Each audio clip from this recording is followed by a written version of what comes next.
want to welcome everybody. Thank you for coming. We've got a very busy agenda, and I think we've got a significant number of deputations. We are trying, obviously, to pack that all into a fairly busy agenda. So, good morning, everybody, and those watching from afar. I'm Tim Murphy, Chair of the Board of Directors. Welcome to the public session of today's meeting. And as you know, we start with the land acknowledgement. So TCHC acknowledges the land on which we are meeting as the traditional territory of many nations, including the Mississaugas of the Credit, the Anishinaabe, the Chippewa, the Haudenosaunee, and the Wendat peoples. We are home to many diverse First Nations, Inuit, and Métis, and I'll acknowledge that Toronto is covered by Treaty 13 with the Mississaugas of the Credit. As I said, we're streaming this on our board live YouTube channel, so people can view it later. So I would like to remind everyone, obviously, to communicate into the microphone, both for that purpose, but obviously as we have a couple of people on the phone participating so they can hear and be understood as well. I do want to provide a bit of report on the sessions we've had before, one of which we had a good and healthy discussion about the balance between what we conduct in private session and what we conduct in public session. And I think the general consensus is we're trying to move more matters to the public session. That's kind of an in-transition matter, so we're still not perfect in that front, or we may never get to perfect, but I think our objective over the coming meetings is to move more of the matters to public session. And I want to thank John for his vigorous advocacy on behalf of that position. And so that will be a continuing objective of ours, is to move more and more material to the public session. However, there's still some matters we occasionally have to deal with in confidential session, but those we're trying to reduce. One of the matters we did deal with in the confidential session was approving a business plan for phase 1 of the Lawrence Heights revitalization project, which will now enable construction to proceed on 48 TCHC rental replacement townhomes, which we expect to have available for occupancy in 2021, and so we're very pleased about that. We have a number of contract awards in the public agenda being brought forward for approval. We're going to hear about updates on streamlining the arrears collection process, evidencing some great cooperation between OACH and the operational division in TCHC, so thank you, and we'll hear about that later. The deployment of security cameras and how tenants are engaged in the process. Each of the board committee chairs will update on the meetings that took place where some significant work is happening. And obviously one of our main items is the operating capital budget for the organization for the next year. We'll speak to that at some length when we get to it, which is, and we are pleased to say that there's some significant investments on focusing services on tenants, fulfilling the tenants' first obligations that we have, upgrading the quality, maintenance standards, repair level, and cleanliness of our buildings, and obviously continuing a significant focus on development and improving both the stock, but also the quantity of housing available across the city, all of which are important agenda items for the board and the organization. And looking at that investment, as the mayor said last week, this is the largest single investment in Toronto community housing since the corporation was formed in 2001. Particularly as myself, but on behalf of the board, more importantly, want to thank the CEO and all of the TCHC team for their work, including working with the city over the past several months to develop the plan. So thank you to you and to the team behind you. The total budget is $1.112 billion. It's a massive amount of money, a significant responsibility all of us take seriously, consists of $630 million for operating, $350 for building repair, and $130.5 for development capital. So massive and significant investments, which we hope moving us all in the right direction to better service for our tenants and better housing for future tenants. So that is our objective. And as I said, I'd like to thank Kevin and the CFO, Roseanne Lee, for their efforts. And of course, I want to thank our shareholder, the City of Toronto, and their staff for all of their efforts, and most importantly, for their significant and ongoing financial support, which crucial to our success as an organization. Finally, before I conclude my opening remarks, I do want to acknowledge and speak to a very horrible and unfortunate event that happened in one of our houses, and as this is the first board meeting following the death of the 2-year-old Crystal Mirago on November 11th. I do, I think, on my own behalf, but on behalf of all of the board and the individual members and the organization, take a moment to, think about how that event, but more importantly, to extend condolences to the family, to her family. On behalf of all of us, it's, on a personal level, it's just horrible to contemplate, and it must be horrible for her family. And so we, as an organization, want to extend our sympathies, our thoughts, and our prayers for this horrible and regrettable event. We are all saddened by it. And so I just want her family to know that, and I know the organization has been in touch with them both formally and informally, and will continue to do so. So that concludes my opening remarks. Thank you all for listening. And with that, we will be hearing some deputations. Before we get to substantive items in the agenda, obviously want to remind people that deputations are meant to be focused on items in our agenda today. We ask people to make sure they've signed in and speak to those matters and need to be clearly focused on those matters, limited to 5 minutes per deputation. We're obviously seeking, new information from deputants, and hopefully do so in the context of respectful and productive dialogue, which I have certainly seen historically. So if people could make their way to the podium when the name is called and use the microphone, which I'm pretty sure works, so that you can be heard on the webcast and by the people on the phone. So with that, I'll ask Dara to just help me administer that process. Just before we ask the board whether we'll approve the consent agenda, there are two deputants who wish to speak to matters on the consent agenda. So we propose to allow them to speak to those matters now before the board determines whether it's going to hold the matters on the consent agenda or approve the consent agenda in total. The first of the deputants is Ms. Wilkinson, Catherine Wilkinson. 2E through I. I believe I think the deputation related to, sorry, I understand her deputation relates generally to matters 2E through 2I. Okay, thank you. Yes, thank you, and I will be very brief. I actually just wanted to, is this on? Yep. I just actually wanted to commend the corporation for publicly including these contract awards on this agenda. Never before has this happened at a board meeting, and it really does speak to moving towards more transparency of this corporation. I also want to comment because I had occasion to watch part of a BIFAC meeting, and a question was raised by one of the members as to whether or not tenants are actually providing feedback on the service provided by these contractors.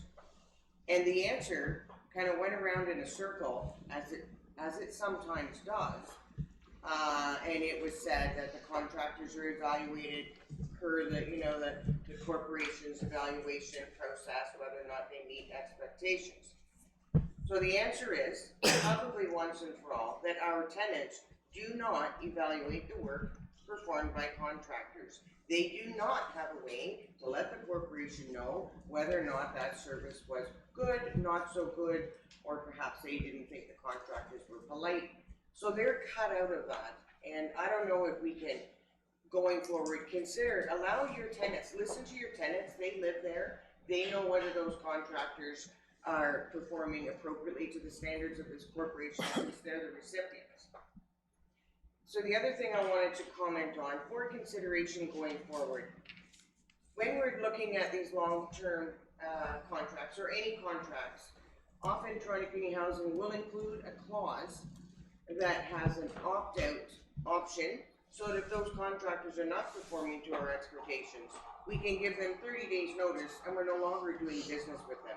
I do think that's a good practice, and I do think we've probably had contractors that we would like to part ways with, and having that 30-day opt-out built into the contract is worth consideration. Thank you.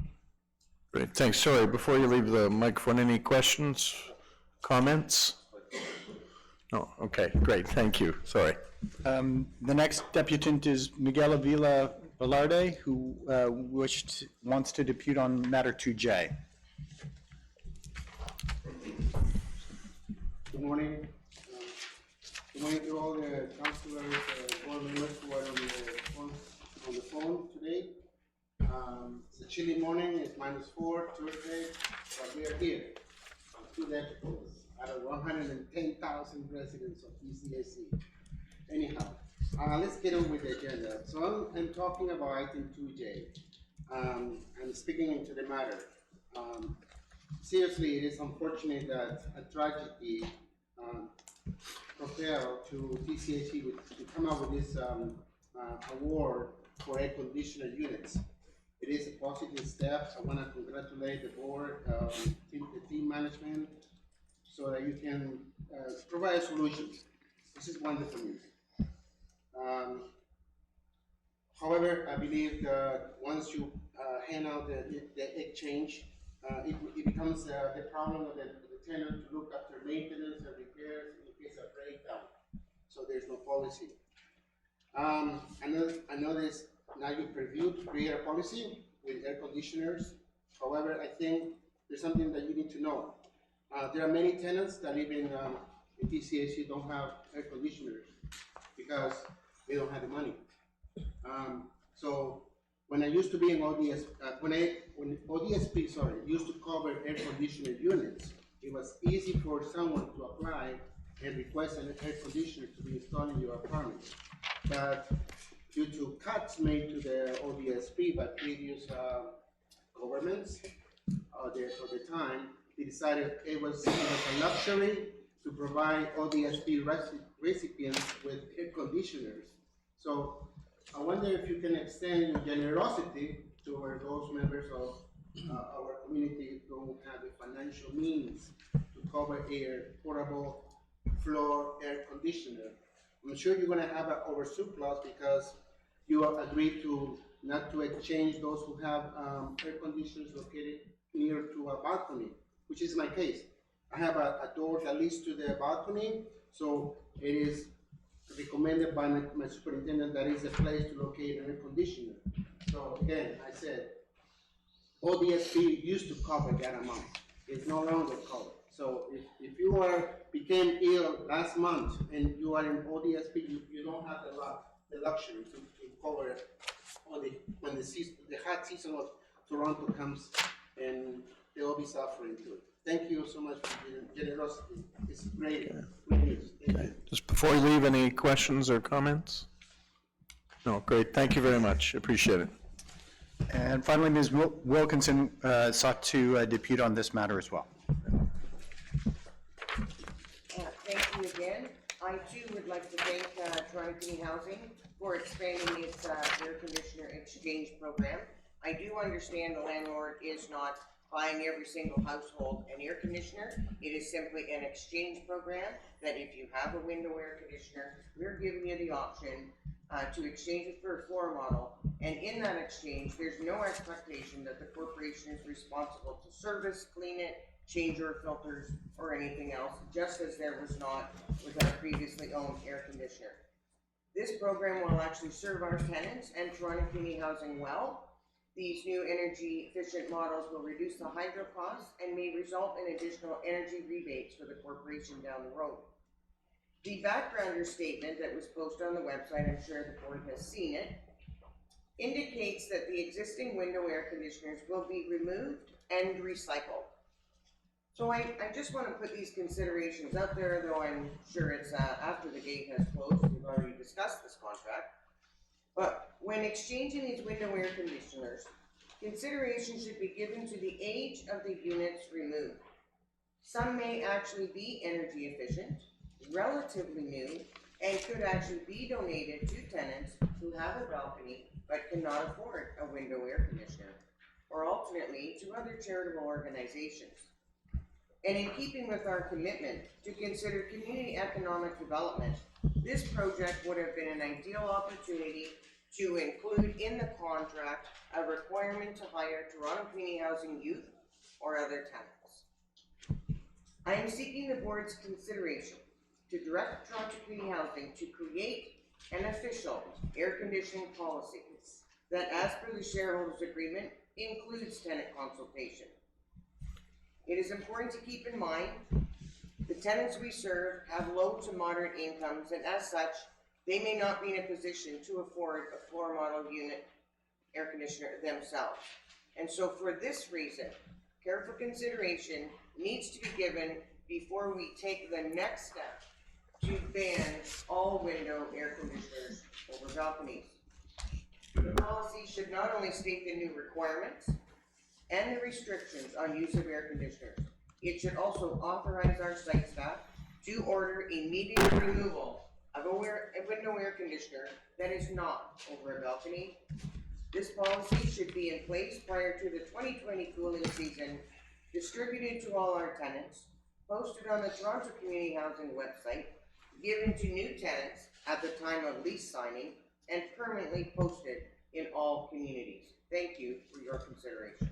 Great, thank you. Before you leave, any comments, questions? Yeah, Linda. Just in support of maybe making sure that that policy is updated, or is there a plan underway? And could you comment, Kevin, on the value? What is the value of the new conditioners, the new portable conditioners? Just curious. You mean in terms of what we plan to invest? How much does one cost?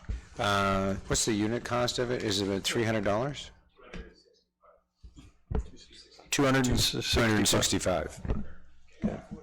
And maybe you could also comment on how what the recycling program looks like? So if I could, yeah, I wouldn't mind speaking to a couple of points that Catherine made. First, welcome the thought on evaluating the units that are coming out, and to the extent that they are relatively new units and can be recycled appropriately.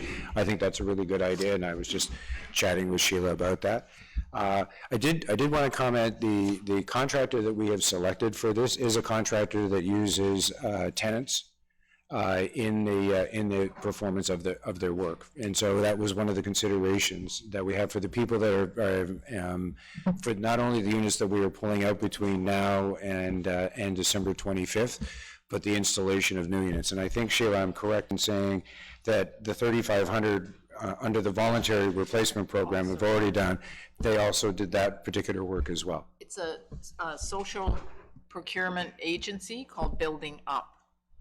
They hire youth and from our communities and put them to work. Excellent. And are these air conditioners 5,000 BTUs? There's no indication of the power. So we have the majority of air conditioning units are 10,000 BTU units, and they are, and we specifically selected that because that is the for a 500 square foot room, and typically our rooms are under 500 square feet. We've also provisioned it to secure some units that are 15,000 for particular unique circumstances. Well, again, I just want to thank the corporation for expanding its air conditioner exchange program. Okay, great. Thank you very much. Is that it for that portion? All right, so we have the consent agenda items in number 2 of our agenda, which we've heard the deputants on. I'm not going to read them all. Everybody, yeah, sorry, John. So how are you going to go through this? Are we going to approve the public agenda and then conflict of interest? And because I have some questions on on a couple of the awards. So what? Yeah. Yeah, we'll just hold anything you want to talk about. Just hold the contract awards and All of we them? have to approve them one by one, do we not? No, they just, no. If the board approves the consent agenda, those contract items are approved as part of that whole, approval of the consent agenda.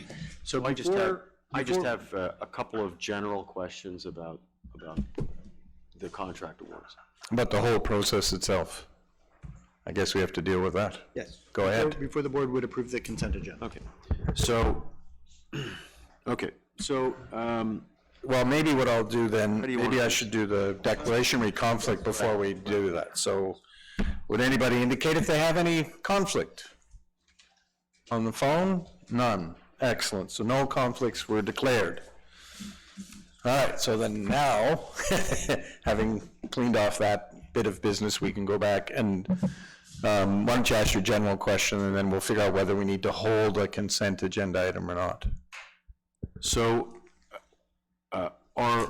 in regard to the winning bidders on these contracts, have they all done work for Toronto Community Housing in the past? All the contractors have, except for one, there's one new contractor. There's- All the other ones are established contractors with Toronto Community Housing. Okay.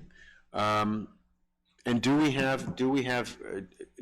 have a regular rating system for their performance? Yes, we do. Okay. Yeah, we have a contractor evaluation, similar Maybe you can move slightly closer to the microphone, sorry.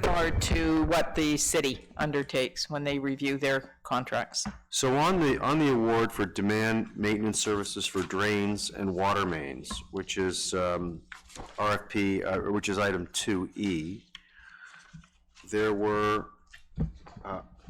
only, how many this is awarded to, I believe, 2 companies only, but in a similar contract, there was an award to Canmar Mechanical and Mid-Steel Mechanical. I'm wondering why they didn't, do they not have the capability to bid on this contract? They're allowed to bid on them with the drains and water mains particularly. There was equipment that's required in order to be able to service the drains and water mains, and specifically getting into underground parking garages and things. Not a lot of contractors have that equipment. Okay. It mentions that there was an increase in costs of 7% from 2017 to 18. Was that an increase as well reflected in the average work order cost, or was it just because there was more work orders to be done? Because on page 3, it shows the cost of 2017 and 2018, and then there's the average over the 2 years. So I'm just wondering, you know, and there was a 7% increase, was that more work orders or more costly work orders? More work orders. There was definitely a cost increase. So the cost increase is 7%, but that's just in the total amount that was spent on the work orders. So I'm just wondering, I'm trying to get an understanding of these companies that are repeat bidders and repeat contract award winners, if, you know, what their costs have gone up, what their general costs have gone up. Is there a way of determining that, or does it depend on the job? So we are renewing these contracts, right, with a different rate structure. 2017 and 2018 contracts would have used the same rate structure, so this is an increase in the volume of work. So and it's presumably the same 2 companies that had the contract before. And what I'm trying to get an understanding is, have they increased their prices to us? They have, in this contract, in this award, there's an increase in rate from 2018 to this contract. But is that all rate or is that volume? This, on table 1, the increase from the 1.145 to 1.228 is volume. Because those were existing contracts, existing rates, they performed work, the number of work orders went up. Because it doesn't say that. the chart, the report doesn't indicate that. It just indicates the total number of work orders over 2 years. Okay?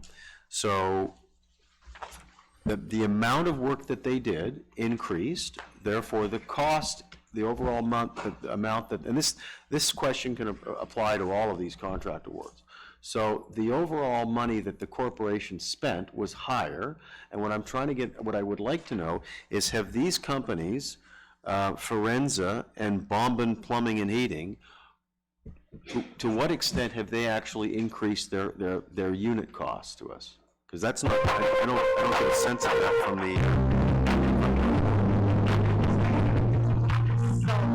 Let's put us on hold. Table 1, increase in costs were attributed to rate. They're not gonna know. Contract that's in front of you now, you're gonna have to paragraph under table 1, the annual estimate of 1.3 million per year for this contract provides for 10% contingency to cover increasing demand and to reflect the 2.5% increase in unit cost.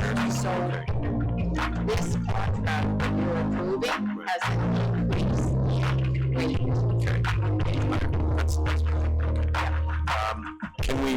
Can we turn down the volume of the people on the phone until they speak? If someone's put us on hold? Yeah, no, we understand, yeah. I think we should dance. You have to cancel. Or dance. We have two options. So John, The last, Your job, Nick.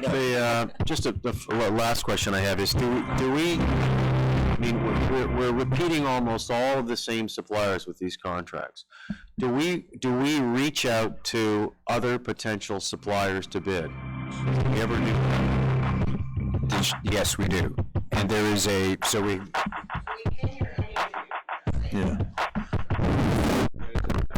Yeah, that didn't work. It muted everybody.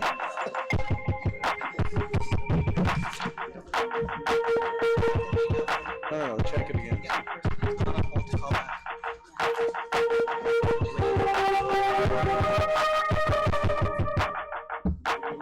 Do we?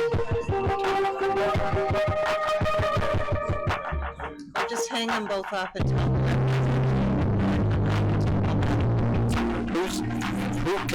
Who's on the phone? Still on the call? Who's that? Debbie. So, do you mind, we're gonna hang up because I think we've been put on hold with hold music, so we're gonna hang up your call. Do you mind just calling right back in? Great, thank you. Sorry.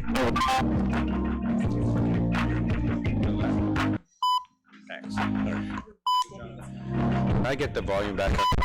Okay, good. John, let me, while we're waiting for that, let me answer your question. There is we do two things. One, we send, specific actual, work. Just while we reestablish the call, there's going to be some noise. Okay. No, we'll go ahead. We'll go ahead. If we have to repeat it, we'll repeat it. So, if it is a specific finite amount of work that is being done, so reconstruction of a garage or something like that, we go out to a very broad tender.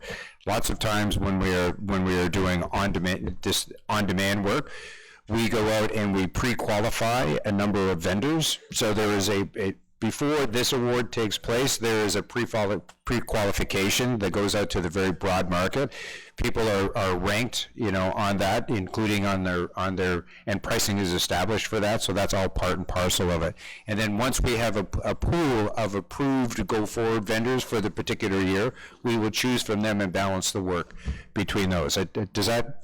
Yeah, that helps. I mean, I was the question that I was most concerned about was, what is the overall rate increase? I don't know that all of the reports have the same information in regard to how much more they're charging us. I'm looking at the electrical contract 2G. The confidential information, the orange sheets, have the current contract rates and the new contract Okay, rates. all right, okay, thank you. It's all there. All right, okay. And who bid, how many bidders. Okay. Sometimes we're not gonna have that in the public thing, because we don't want bidders to know other bidders' financial information. That's one area where we may still have to be confidential. Okay, is there anything being held on the consent agenda with those questions being answered? Okay, great. Can I get, all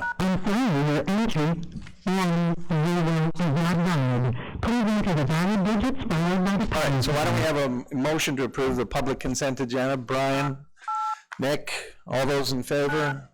Aye, carried. Excellent. Do I have to have a motion for the agenda? No, public consent. I've done. So we go to item 3 now? I guess that's you, Brian. Do we have deputies on this?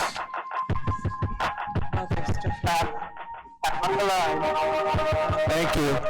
Oh, it sounds like we're still on hold, so.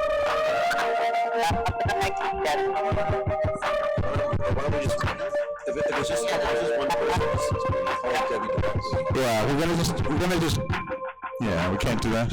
No.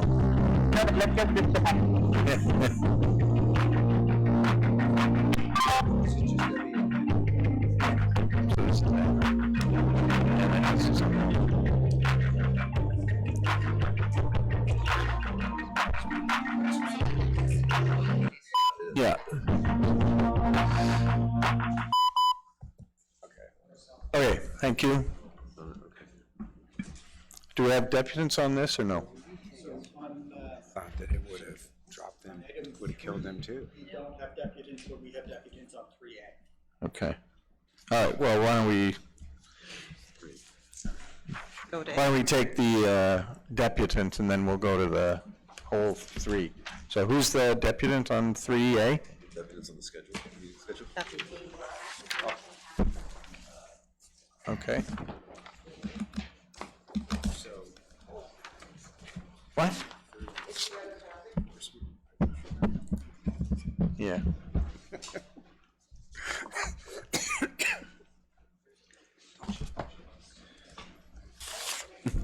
Yeah, well done. You planned that, I know you did, you and Anna. There you go. Okay, sorry. I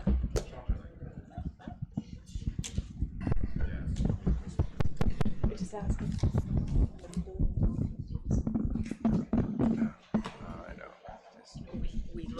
Please don't take me there. My blood pressure probably going to friggin' explode on the table.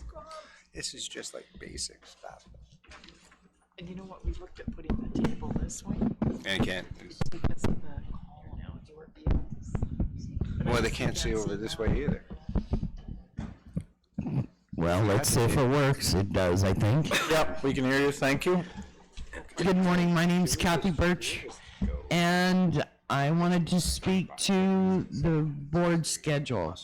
As tenants, we come to the board to hear official decisions and direction of this corporation. Those decisions are important because those decisions affect our day-to-day lives. When we dispute on any issue, it is also important that it be in a timely manner. In the past, often tenants have been told our objections or our ideas are too little too late. Our deputations mean we feel it's important that you make decisions with our perspective in mind as part of your consideration. I'm aware of the challenges you all have with your schedules, but this is our lives. Therefore, I'm asking you to ensure the board meet a minimum of every other month, preferably 8 times or more in 2020. With all the challenges going on, tenants need to be afforded the opportunity to address our board on issue where time is of the essence. I have no doubt that with a major reorg like we are going through, you want to know the challenges that we as tenants are facing through this process, so appropriate steps can be taken. the first step to be taken is to be available to your tenants. Thank you. Okay, thank you. Any questions? John? Kathy, for how many years have you been making deputations to the Board of Toronto Community Housing? Longer than you want to know, probably 10 years. 10 years. And what's been your experience in terms of the frequency of the board meetings? You know, it has fluctuated. I've seen where they've met 10 times in a year. I've seen where this board went out to communities and had the board meetings in communities. So, you know, if you don't have it frequently enough, we don't get afforded that opportunity to bring our perspective. We can get to our management, but sometimes we need you to know what our lived experience is. To look at reports doesn't tell the story all the time. We need you to know what we're living through. And unfortunately, reports don't always tell the whole story. And the last question is, in your past experience, have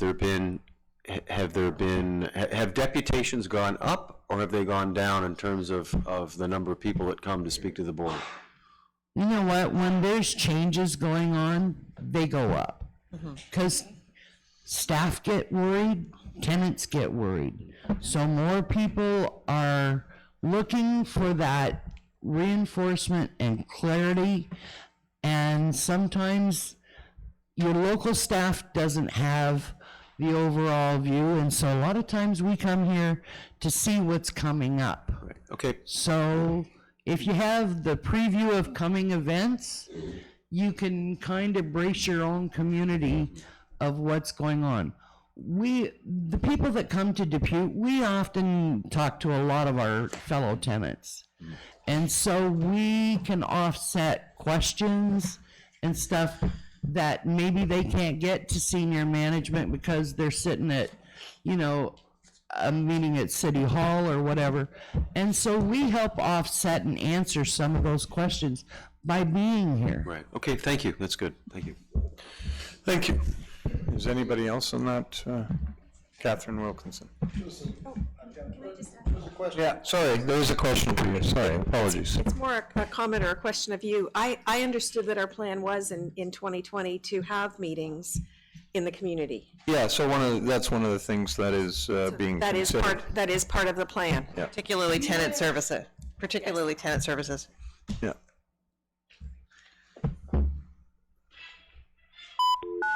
Are we now? It's a sad day when the music. Welcome to Block Contact. Please enter your contact ID followed by pound. Yeah, I think that's right. Yeah. Just shows how old we both are. Thank you. The moderator has not the conference. If you're the moderator, please enter your PIN To be fair, that was the day the music died. and will now be placed into the conference. Yahoo!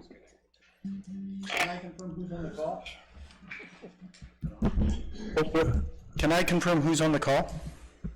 Anna, Great, I just remind those people, without any blame, on the call, please don't put us on hold, because when you do, we can't conduct the meeting, so thank you.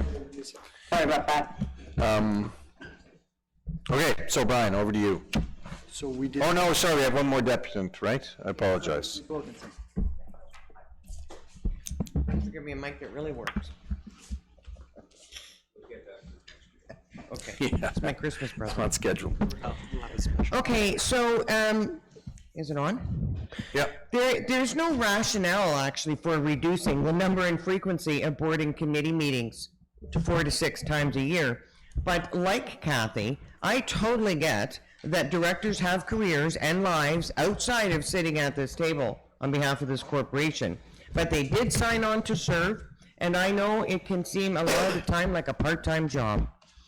And so we have difficulty getting regular attendance, but that's part of the commitment and the privilege of serving on this board. Historically, as Kathy said, because I checked, The board met 10 times a year. Now, I was on this board for 10 years, so I can say that's entirely true. And they did have evening meetings as well.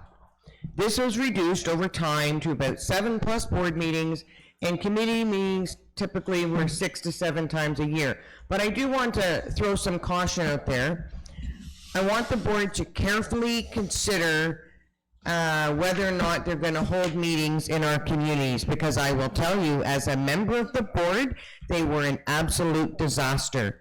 Well, you think bringing the board to our communities would be a great thing? It is not. And the reason it is not is that tenants don't even know, in some cases, what a board of directors is, what the function is. They don't know the rules around deputations, and they actually worked negatively for tenants who would come to the board thinking, hey, it's in my community, I'm going to speak to that board, I'm going to tell them everything I think, only to be shut down.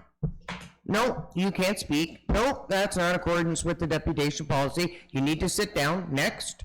And it was horrible. And I'm sure that's not the experience you want to repeat. I will, however, say that evening meetings are an opportunity for more stakeholders to attend, and it actually may be easier for some of the board members who have very demanding careers to attend evening meetings as opposed to daytime meetings.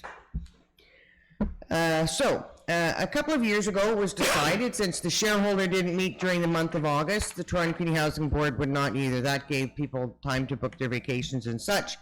But I see it is now proposed that the board does not meet for the month of July and August. That's pretty significant for this corporation. Yeah, we need to talk for 60 days. We'll see in September. A lot goes on. We're not widgets, we're people, and I think conversations should be more frequent, not less frequent. 2020 is a significant year for this corporation, particularly with the reorg and the restructuring. It impacts not only our employees, our tenants, our staff. And the governance committee, I note, is scheduled to meet only 3 times a year, while the mandate for all Toronto Community Housing Board committees must meet once every quarter and may meet more often. So I don't think the mandate says you can meet less. And I know that governance has a pretty heavy schedule and responsibility for HR matters, risk management, insurance, corporate communications, litigation matters. And in fact, this year, our labor partner, 416, their collective agreements expire. So there's some conversations that are going to need to be had, and they might actually be more often than 3 times a year.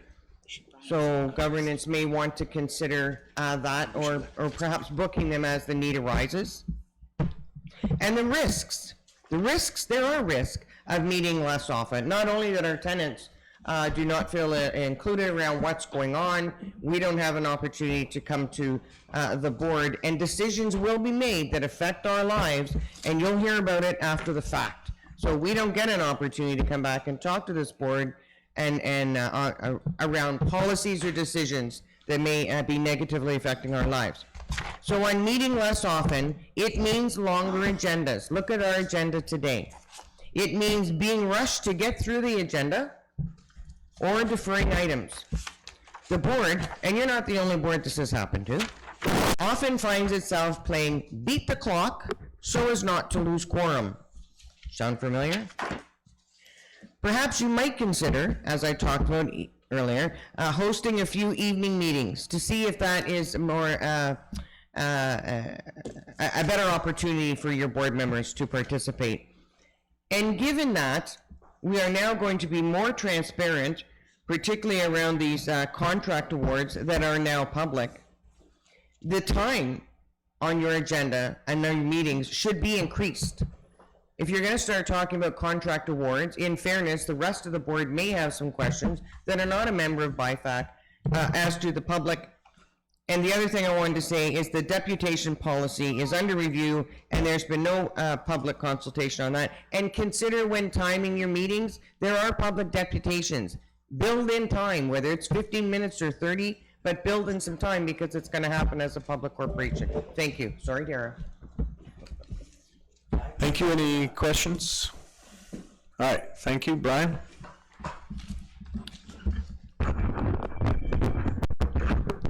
Well, I'd like to, first of all, thank the deputants for their comments. Just a quick revision.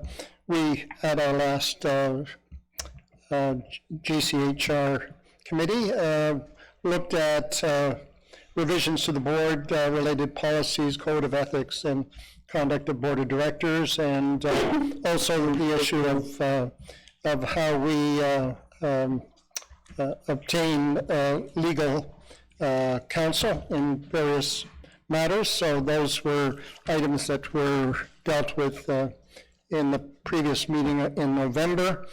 But I just would also, Mr. Chair, say that the committee has on its agenda to look at how best to engage tenants and use our time as effectively as possible, and look at many different ways of engaging tenants, and probably need to work that with the Tenant Services Committee as well, because I know they have some plans to engage tenants in other ways that hopefully will be more effective in the future. And so both in getting to some of the issues that are presented here in deputations, can we deal with them in a more efficient way or quicker for the tenants to get those issues resolved?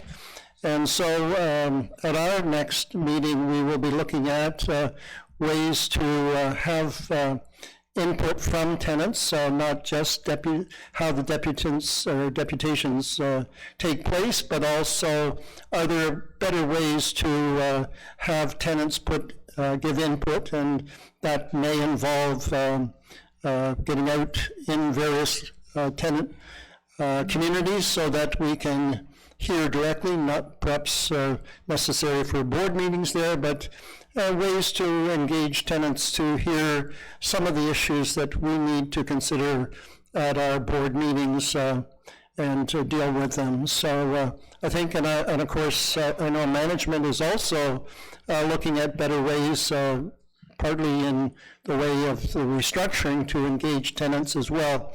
So I think it's not just management, Tenant Services Committee, and Governance Committee are all looking at how to do that in the most effective way, and we will, I'm sure, be consulting with not only the individuals who attend our meeting here, but the many more tenants that we have out in the community to see how we can be more effective in the future in hearing from tenants and engaging them in the issues that affect their daily life. Thank you. Thank you. Can I have a motion to receive the report of the chair for information? Adele, Nick, all those in favor? Thank you. And I guess we move to item 3A, which is the board and... We're hang on, please. We're moving to item 3A, which is the agenda of the board and committee schedule for the year, which proposes, which is in the materials with, and it's up on the screen, so you see there's 7 full board meetings and an additional 18 committee meetings, so 25 total meetings, with meetings occurring in every month of the year except July is the only month without a meeting of some part of the board. Significant and heavy workload. One of the things, I think, for context, as people know, we're trying to do is have the committees do a fairly significant amount of decision-making and hard work at the committees, and they have, and permit deputants, so, you know, that, I think, all of those various committees of the board, as well as the board itself, have an opportunity for tenant input at it, and as Brian noted, we're trying to figure out a way to make sure that that is done effectively, and that the debates at all of those are done in a way that is as open as possible, as John has highlighted. So I guess we start with, is there any, I guess you're gonna speak to it, Dara? Just one comment that I wanted to make with respect to the proposed schedule related to meetings of the Governance Committee, and we had identified the the issue that Ms. Wilkinson spoke to about the need for the governance committee to have a fourth meeting.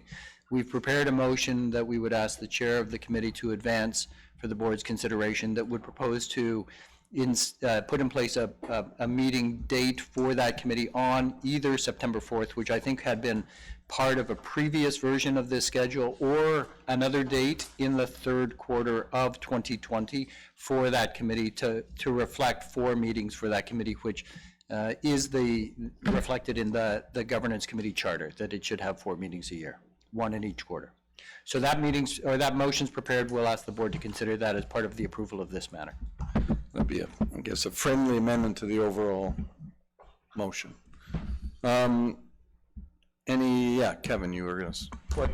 Just, I think the other thing, and I know that previously there have been discussions around board members of having meetings in the evening, and certainly we can look at the logistics of that. I know Linda and I have talked about that relative to the 10 community services meetings, recognizing that probably fits with the work schedule of many more tenants. So that's certainly one committee that we are looking at the logistics of how we could do it. And Catherine, I appreciate her comments relative to taking the meetings out into the community. We need to kind of consider the impact of that, as well. It sounds like a good idea, but there are some practical realities, and so I think we should digest that. Yeah. So just in terms of if the board has an appetite to look at evening meetings as a blend of evening and morning meetings, we are certainly open to that sort of consideration. And I think the idea is tenant services is looking at having committee meetings in the community, and I think we'll probably see how that goes and then use that to help guide us at the total board level as to how it's working and whether and how it makes sense for us as a whole. Because I think your caution about not creating expectations we can't meet is an important one. So comments from the board, Lynn. Can I just comment on that specifically? I think we sometimes have to test things out. The new structure of 3 hubs, it lends itself to maybe trying something where it's not just, and recognizing, I think Sheila has found in her recent consultations that there's a lot of tenants that actually do want to connect with us. So it may not be perfect at first, but thinking about using that new geography and finding the right space. So you can't just actually, Kathy's helped us a lot with this in terms of figuring out how we would do that. In terms of accessible spaces and at the right time, and it may be that we come back to another model. Any other comments from the board? Yeah, sorry. Well, then, John. Well, it's just a comment. I think we all talked about last year in the tenant service that we need to be out in the community. So we're doing it now is a great thing, actually. And if that means we need to do that first and then see if the board then later on can go, that's a great issue. So I think it's a good idea. Thanks. John. The original draft schedule that we had for committee and board meetings had a total of 28 meetings. This has 24. We originally had 8 meetings of BIFAC, and we originally had 5 meetings of the governance committee. Just wondering what changed with that? And then also, of course, the report does say it is proposed that the board meets 7 times in 2020 and only 6 meetings are in the plan. So what happened to all those other committee meetings that were going to be held? So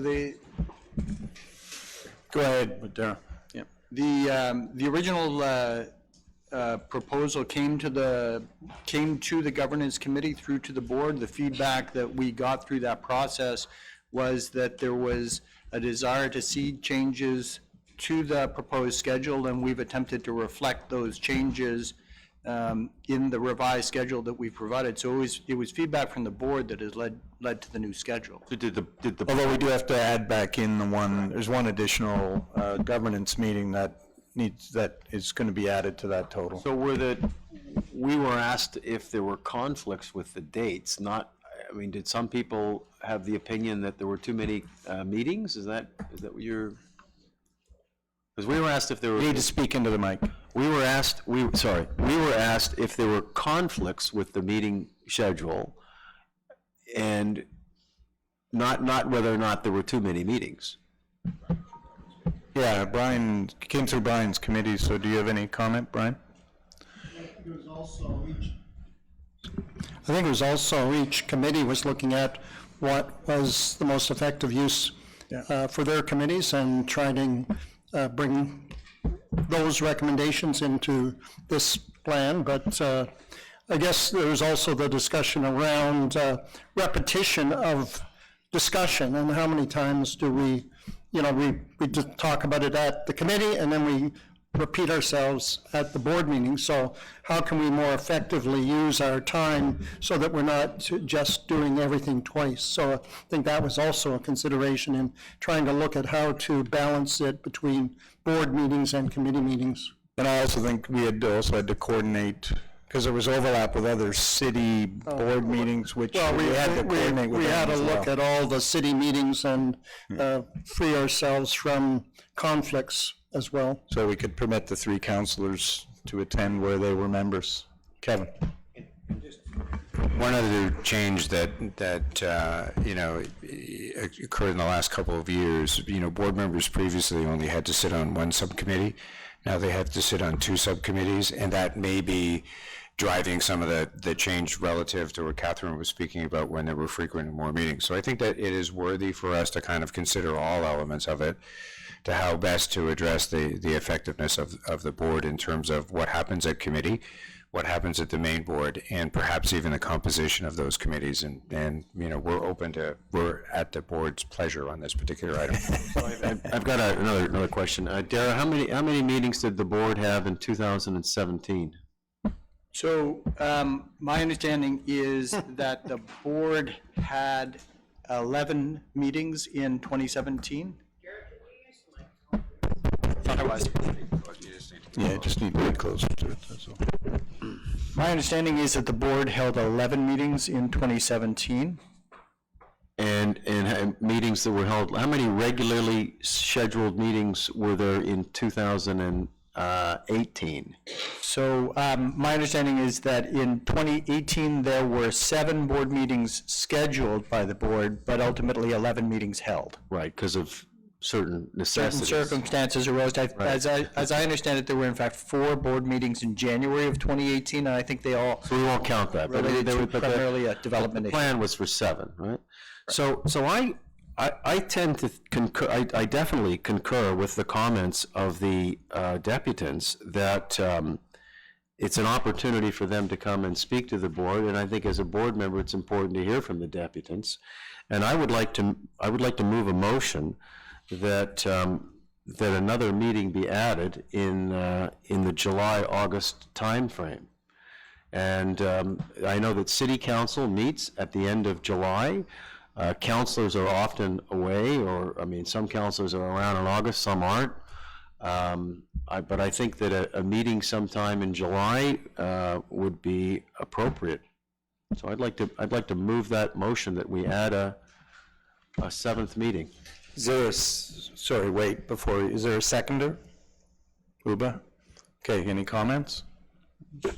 I wonder whether John would consider having this referred to the governance committee to look at it, not because it's just not the board meetings, it's obviously the various committee meetings and bring back a revised proposal to our board meeting in February. The January and February meetings, I think, are pretty much set, if I understand, Dara.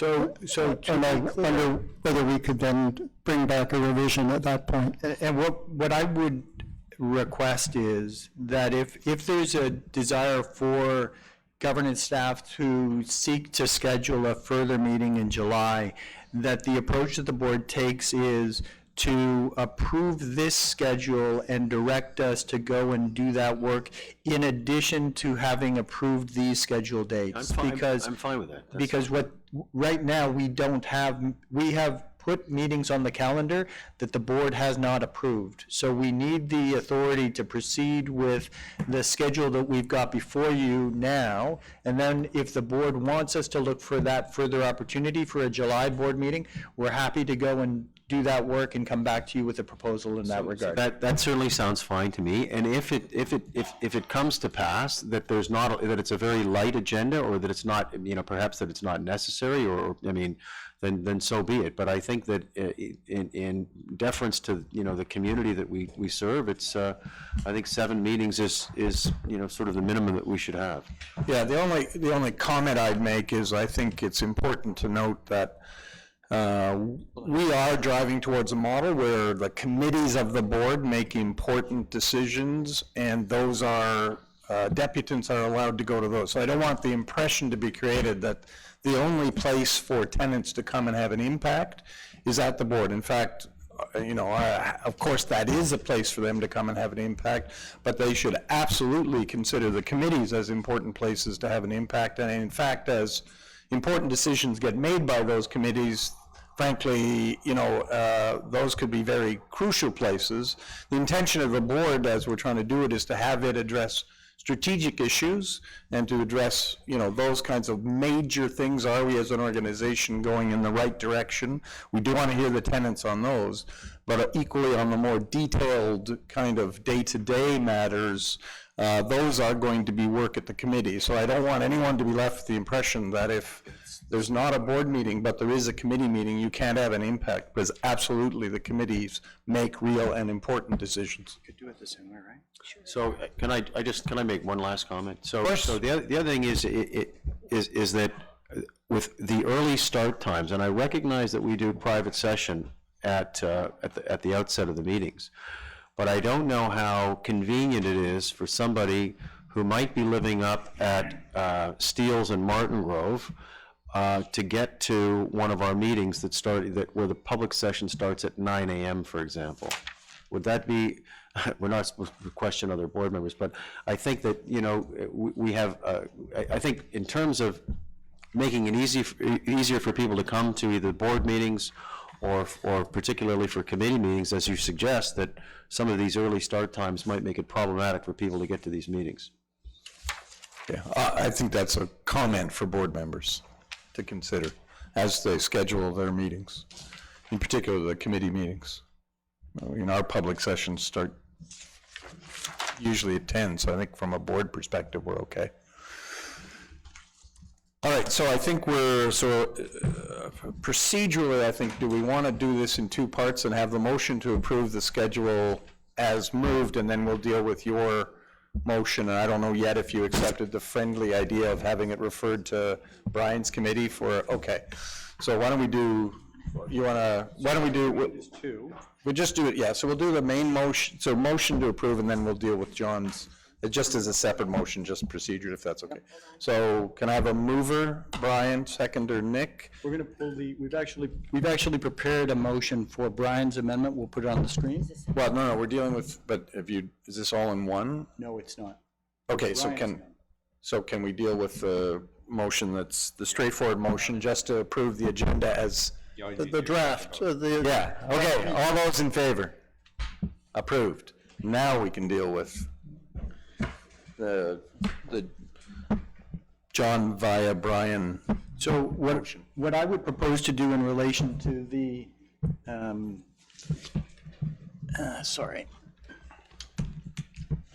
mouse. Sorry. If you,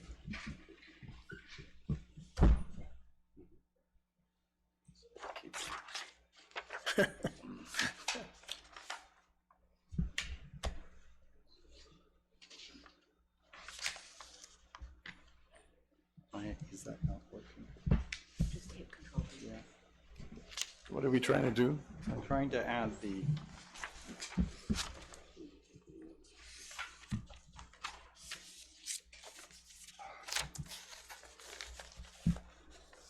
Sorry, this is why I was trying to do this not on the screen.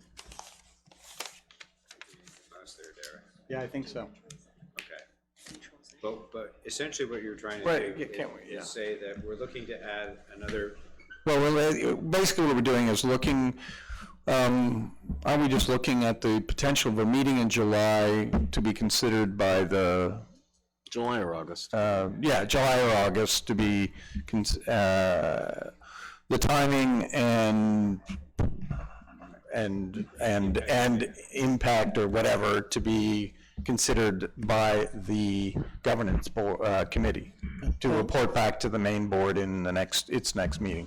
And the additional governance committee meeting too. Do we need to Yes, add we that? also need to add the governance committee. So we need Simply put, we need a motion to add another governance committee, and we need a motion to consider another board meeting in the July-August timeframe. as to be I can put considered it- by governance. Okay, mover. Brian, seconded by John. All those in favor? Aye. I know they'll get the wording right. All right, anything else? I think we're done. 3, thank you, everybody. Move to 4. I think that's over to you, Linda. Yeah, thank you. We have a couple of items under the tenant services area. I'm hoping that Councillor Bala is still on the line, because I think. I'm here. Oh, perfect, because I think you, in particular, would probably want to actually have some questions or comments about the arrears collection process. Just to remind the board, so I'm assuming there isn't a deputant. Is that correct? A deputant in relation to items 4A, B, and C. So do you want me to just wait then? No, I think for your general comments. Okay, so the general comments, we will be actually having our Commissioner of Housing and COO speak to the arrears collection process update. As you know, the board actually, I'll just remind you that several months ago, before the summer, we were asked to actually do a deep dive. Cynthia's team did a big piece of work on that to look at every single recommendation that has actually come from OACH since its inception. And I think that the report doesn't really actually provide anything that should be surprising to this board, because actually they are the areas and the recommendations that have come to us every time. I think for me, what will be important with our discussion is where we go forward, and that we don't actually have a report in a year from now that actually says that nothing has changed, because basically nothing has changed over the course of the years. And I think that's been the frustration for some of the board members in terms of, can we make some movement? Have we actually set some expectations that actually just are not achievable, and what is achievable? So why don't we do the deputants, and then we can actually, hopefully everybody has had a chance to read both the report from the detailed report and the briefing summary, and probably we could just actually move into to comments and questions after the deputation. Okay. All right, we have one deputant in 4A. We have Catherine Wilkinson.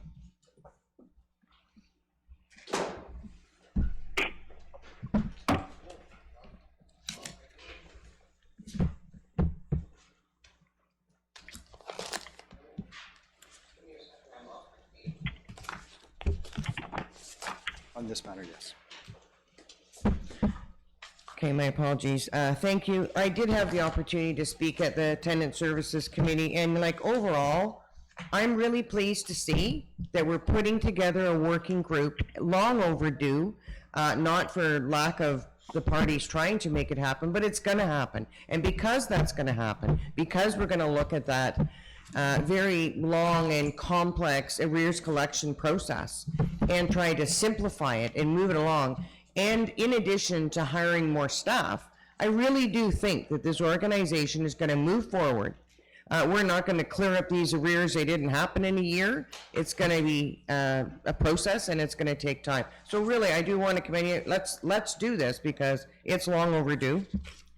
I did also mention, I've said this many times, no surprise to Sheila to hear me say, why don't we have an arrears SWAT team? Why don't we go into those vulnerable tenants, into those seniors who are facing potential eviction with their arrears of thousands of, let's do this. Let's focus on them. Let's keep them housed. That's our mandate. And I did want to comment, I can't find my page number, on the working group where they talk about changing the timing, clarifying the timing of the files that will go from Toronto Housing to OACH.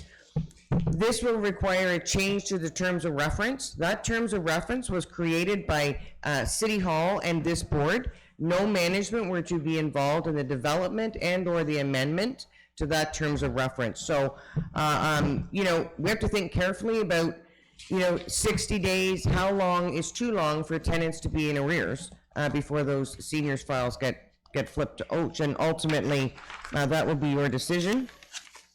I did want to talk about the internal audit review of arrears files. I think it's excellent, and what I think is excellent is the transparency. We've often heard some tenants, they're just a month behind, or they don't get paid till the 31st, so they're 2 days late every month, and we know that. So we shouldn't have that hanging over our head and lumping it as 10 years worth of arrears when it's a short time issue. And I actually think as a landlord, we should be allowing for that.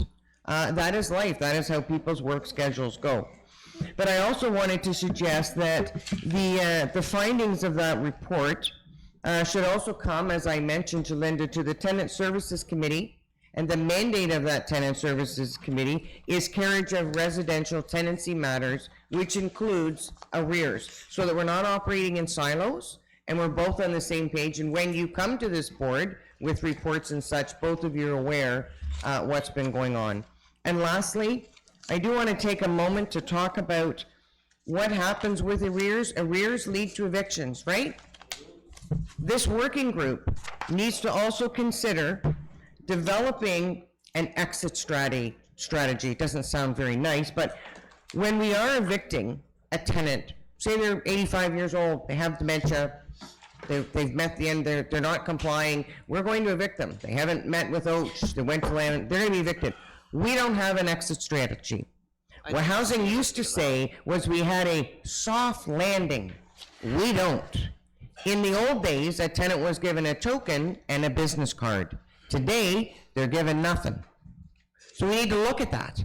We need to look at having a soft landing. Inevitably, people are going to be evicted. And we need to make sure that they land somewhere. Yes, we'll let them back in once the sheriff changes the locks. You get some clothes, you can get some meds, but you're gone. We lock you out. This is why people are sleeping under stairwells in buildings. They have nowhere to go. They don't know where to go. We need to have a plan, because this is the place of last resort, next to a shelter or jail or a hospital. Thank you. Thank you. Any questions? No. Okay, thank you. So I think there's no one else, right? So I think what we would like to do was actually assume that people have read the report and the recommendations going forward. I would actually, on a side note, want to know if we're actually evicting people with dementia who are 85. But thank you for the comments. So I think we'll open it up, and maybe because we have actually talked about this at Tenant Services, but we wanted it was slated to come back to the board, and Tenant Services is prepared to be the ongoing monitor of this and have it as a regular agenda item. But maybe Councillor Ballard might want to say something, because she's actually the one who asked for the full report. yeah, Councillor. Yes, I agree with some of the deputations that this working group is long overdue. I am interested, to be honest with you, in a couple of things.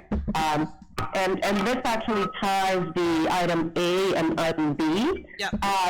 I understand the working group is moving quickly and streamlining and simplifying the process. I would like to see how that happens. I think that some training needs to be prepared to staff, and I think this is something that OACH can do.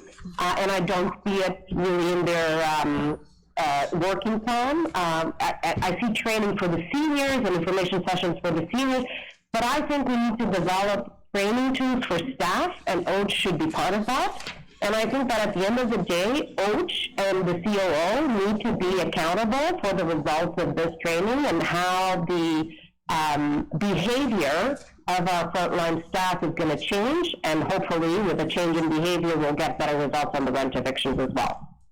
So I would like to have that be part of key performance indicators for our COO and our OACH, and in their work plans. So Agreed.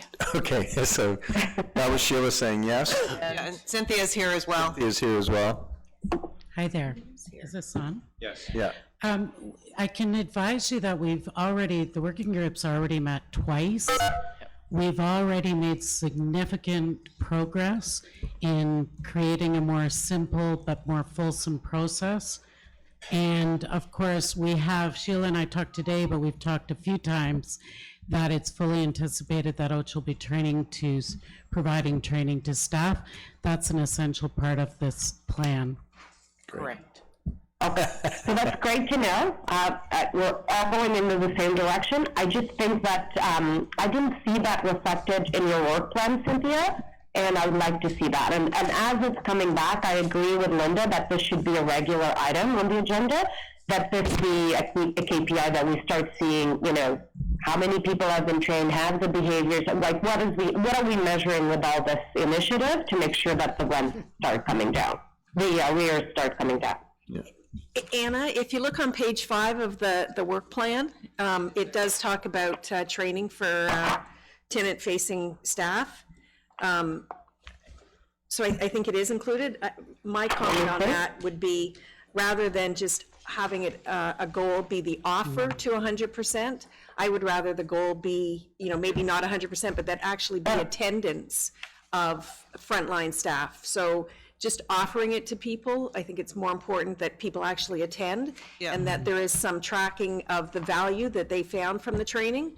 So I would like the goal to change, but I appreciate the importance of training. And Cynthia, because I know Anna's going to jump in on this point. Cynthia and I had some discussion on this because I worked with Cynthia on her objectives, and Cynthia can offer the program.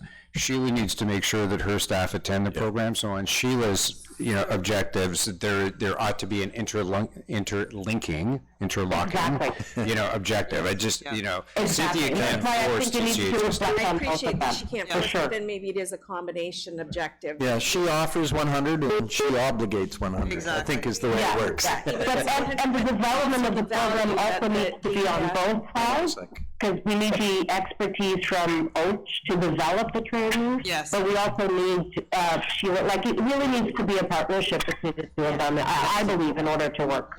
Yeah, well, the good news is, my sense is that partnership is there and developed, and Exactly. and so I think, from the board perspective, I think we're very pleased at the cooperation between OCH and the COO, and it's great, and it's good to see, and we encourage it, so that's awesome, with tenant services being an oversight. I'm jumping up and down on my chair, and I wish you could see me. So thank you to both of you, by the way. Is there any other comments? We have a motion on 4A. Brian, I think you want to say Just something. had a question in terms of the arrears, the relationship, because I noticed that the bad debts went up quite a bit in the budget presentation, and the relationship between writing off the bad debts and arrears. Could comment on that? Because are they interrelated? If we draw down, make the arrears look better, is it because we're writing off more? Roseanne, you want to speak to the bad debts, piece of it?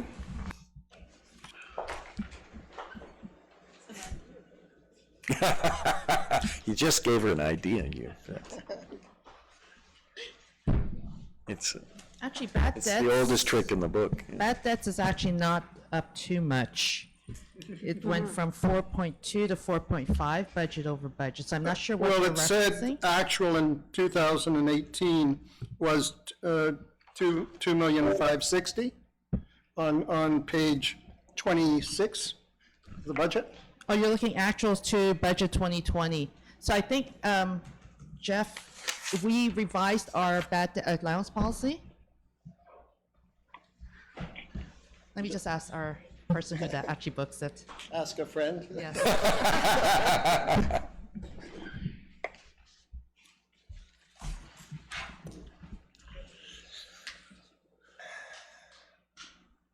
So no, bad debt policy was not revised. You gotta speak right into the microphone, sorry. Okay, bad debts is trending up with the increase in arrears. Sorry? Bad debts is increasing due to the increase in arrears. Increase the arrears, so they're interrelated. Yeah. Yes. So, so I just. So we want to work on them. So that could be another metric. I just as we're looking at dealing with arrears, we don't necessarily just simply looking at arrears, we also need to look at how much we're writing off each year. Well, we're not writing off, we're providing. Yeah, he's using it generically, though, yeah.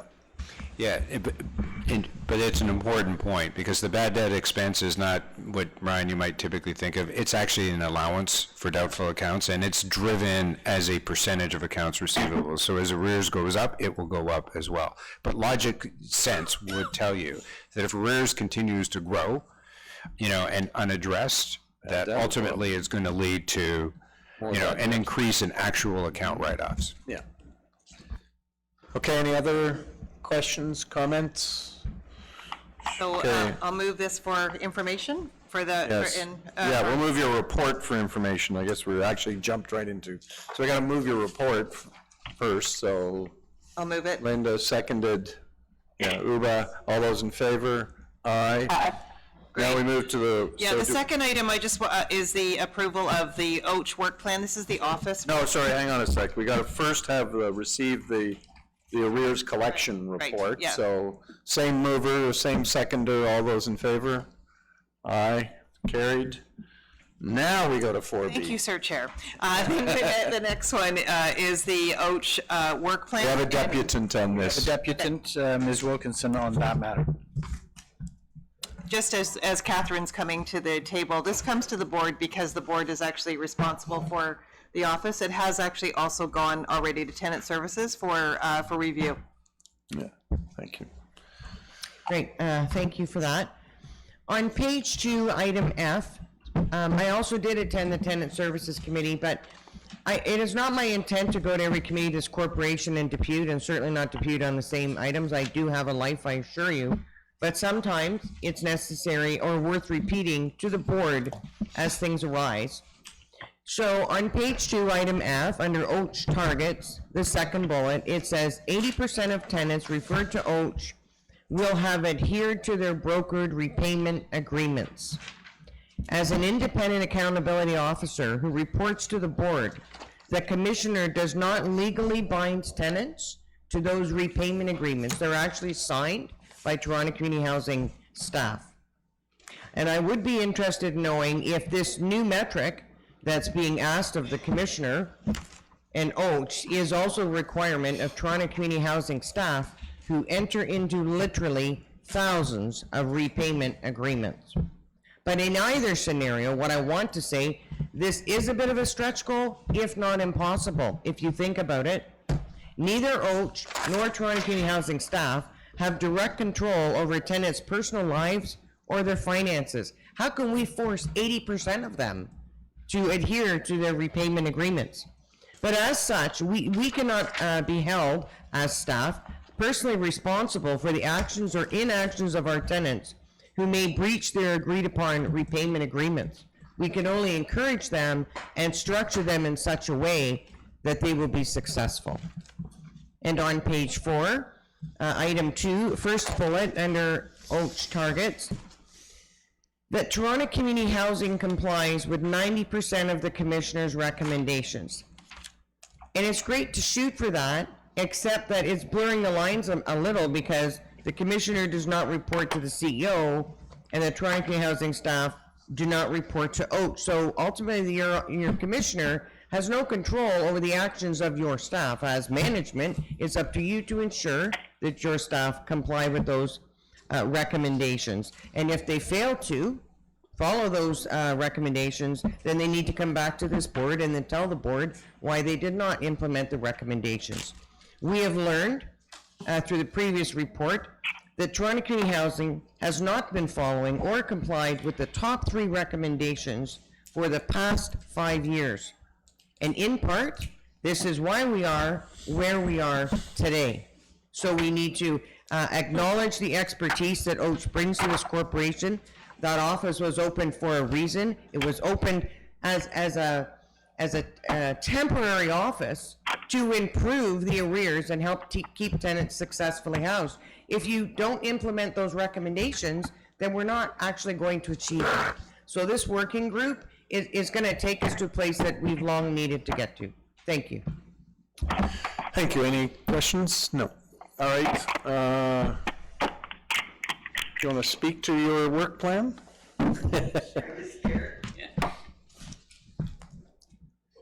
Thank you. I'm going to assume you've had the opportunity to Yes. look at it. Yeah, we as have. Linda Thank you. indicated. So the only comment I'll make, and then I'm open to any questions, is you'll see that it basically covers the core duties of the office, which is eviction prevention for seniors and vulnerable persons. It focuses on recommendations compliance, and that's coming out of the internal audit and also the OACH review, and then it focuses on seniors. The only other thing I'll add is it's a very collaborative work plan, as one of the deputies spoke to, but as Kevin spoke to earlier. I think a really positive change is that a few of the indicators do rely on TCH, but I feel very confident that there's a strong understanding with Kevin and Sheila and Linda that TCH has an obligation as well to make this a successful work plan. Don't worry, if it doesn't work out, I'll let you know next year. Okay, thank you. Any questions, comments? Kevin, you had a... Yeah, just to address some of the comments that were made by Catherine, so in terms of, and as we had mentioned before, there were interlocking objectives between what's in the OACH plan and what's in Sheila's metrics, and objectives as well. With regard to the specifically on the point of 90%, one of the things that as Cynthia and I had discussions and we were going through, and the number of agreements that needed to be redone, and the failures in some of the original agreements is because the original agreements were too aggressive, so that they weren't a realistic plan for tenants. And so to answer your question, yes, there's a similar piece on the core operations piece, but the idea here is to actually reduce the stress of tenants, not have tenants sign up for an agreement that out of the gate they are uncomfortable that they can meet. And so that's essentially what the intention is behind that, even if it doesn't necessarily come out that way, but that was the thinking behind it. Great, Okay, so I yeah, would sorry, just Linda? actually move for approval. I think there are some stretch goals here. I think we can always come back. I think what this work plan indicates is a closer working relationship.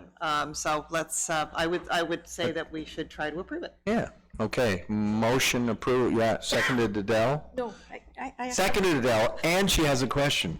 I do have some. And it's more on the targets, and I think the collaboration between the two organizations is really important, but I think that that's a two-way street. So I think, I appreciate that you're not responsible for what goes on here, but I think you are responsible for trying to encourage that cooperation. Exactly. So I would like to see the objectives reflect that. So to say, I'm back to the 100% of offerings, I think that it is about attendance and value for the participants in those training sessions. And I think that should be part of your objective. I think it is important that you work with Sheila to make sure people do attend, and you should also be accountable for that. So it's not strictly an offer. So I would like to see the targets change a little bit. And I understand that, you do make plans with tenants for repayment terms, but I would like to see, I understand that some of those are breached. And I would like to see that in your objectives, that we try to reduce that so that we make plans with tenants that they can stick to and can make repayments. So I would like to see that that's included in your objectives, so that we see that the trends are improving. I guess a general comment I have is, usually, when you're shooting for the moon, 100% or 90% or 80%, whatever the percentage is, I'd like to understand where you are now. And in some cases, I think where we are now is pretty low. So, I think that comparing it to where you stand and where you want to go and how you're going to get there to make it a reasonable objective, I think is important in a general sense when it comes to this. My other questions are kind of more specific. You talk about, 90% of tenants, they've repaid some of their arrears over a 1-year period. I have no sense of how many years it actually takes for some of these tenants to repay. So I don't know if that's a good metric to be using, 12 months or a year. So I think the collaboration is the most important, but I do think it's a two-way street, so I would have liked to see the targets reflect your cooperation and, encouraging the cooperation with TCHC. Because when I look at the trends, it obvious there hasn't been a lot of cooperation. I would say in response, in February, at the February meeting, you'll see the annual report for 2019 from OACH. So you will have you'll have a comparison over the year. I can give you some examples because these numbers Kevin and I worked through carefully based on the past. So for example, the goal of 80% of the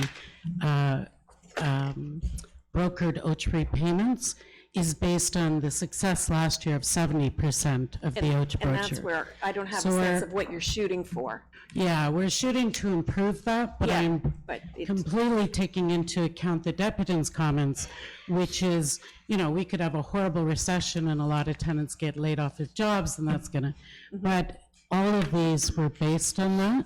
The 90% is a very high number, but that's very specific to very small, and I realize it's all relative, but very small amounts of arrears. So we wanted to look at the arrears that were $1,000 or less. And we looked at, I did a review and Kevin and I met and talked about how long do those normally take to pay off. So I actually don't think 90% is an unrealistic expectation. We've always done that. The only difference is for this work plan, we've put it in writing. So some of those comparators, and I've heard this previously with the quarterly report, that the board would like to see year-over numbers for comparison. I can promise you that the next report you see will have that in reaction to the board's request. So maybe, so sorry, I don't mean to cut you off, but I'm wondering if, we're really a little bit boiling the ocean. Because I do think, so I'm wondering if maybe, because this is, I think, I don't mean to speak for you, but I think the sense that there's cooperation and collaboration, there's a new approach, and people are participating in a new approach.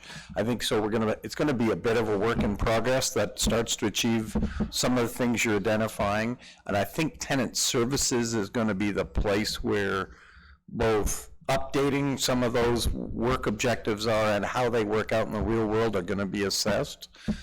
So subject to being able to answer any specific questions you have, that may be the place that what you're getting at goes to be answered, if I can say that. Because I see the work that OACH does can benefit the whole organization. Yeah. And all of our arrears, not just the seniors. Yeah. And so I would like to see movement in that direction, and that's what I'm.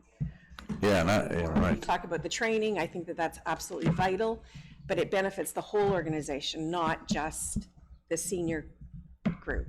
I know my final thing, and then I'll be quiet, is in the meeting we did, just to address your question, I agree with you, I think Sheila agrees with you.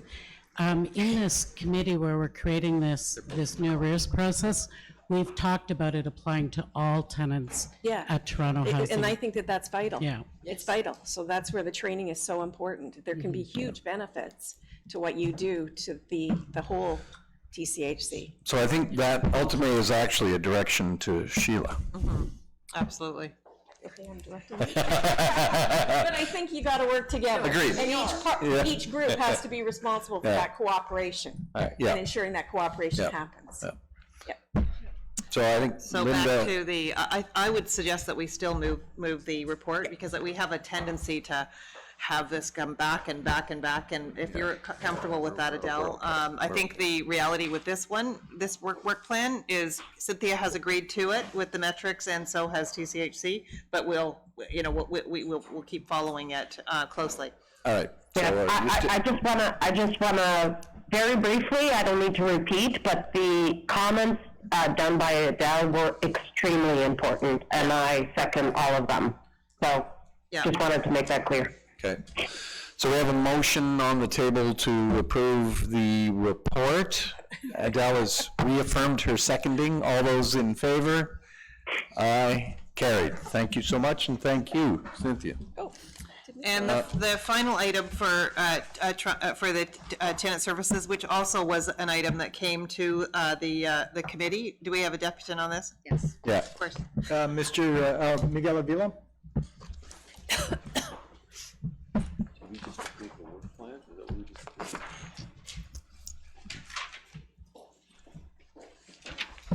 Sorry.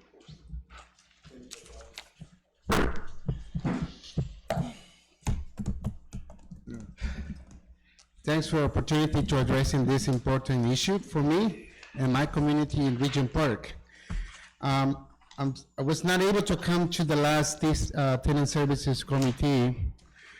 Unfortunately, I was occupied with other things, but I'm reading the agenda item. I'm speaking on item on page 2 of the report. Sorry, it's page 3. CCTV cameras deployment model. As you know,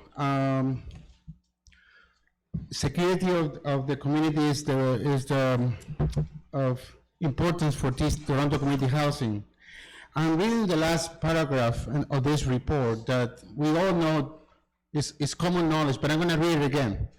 In addition to a community-based approach, SBEM and CSU have developed a universal design for all TCHC communities.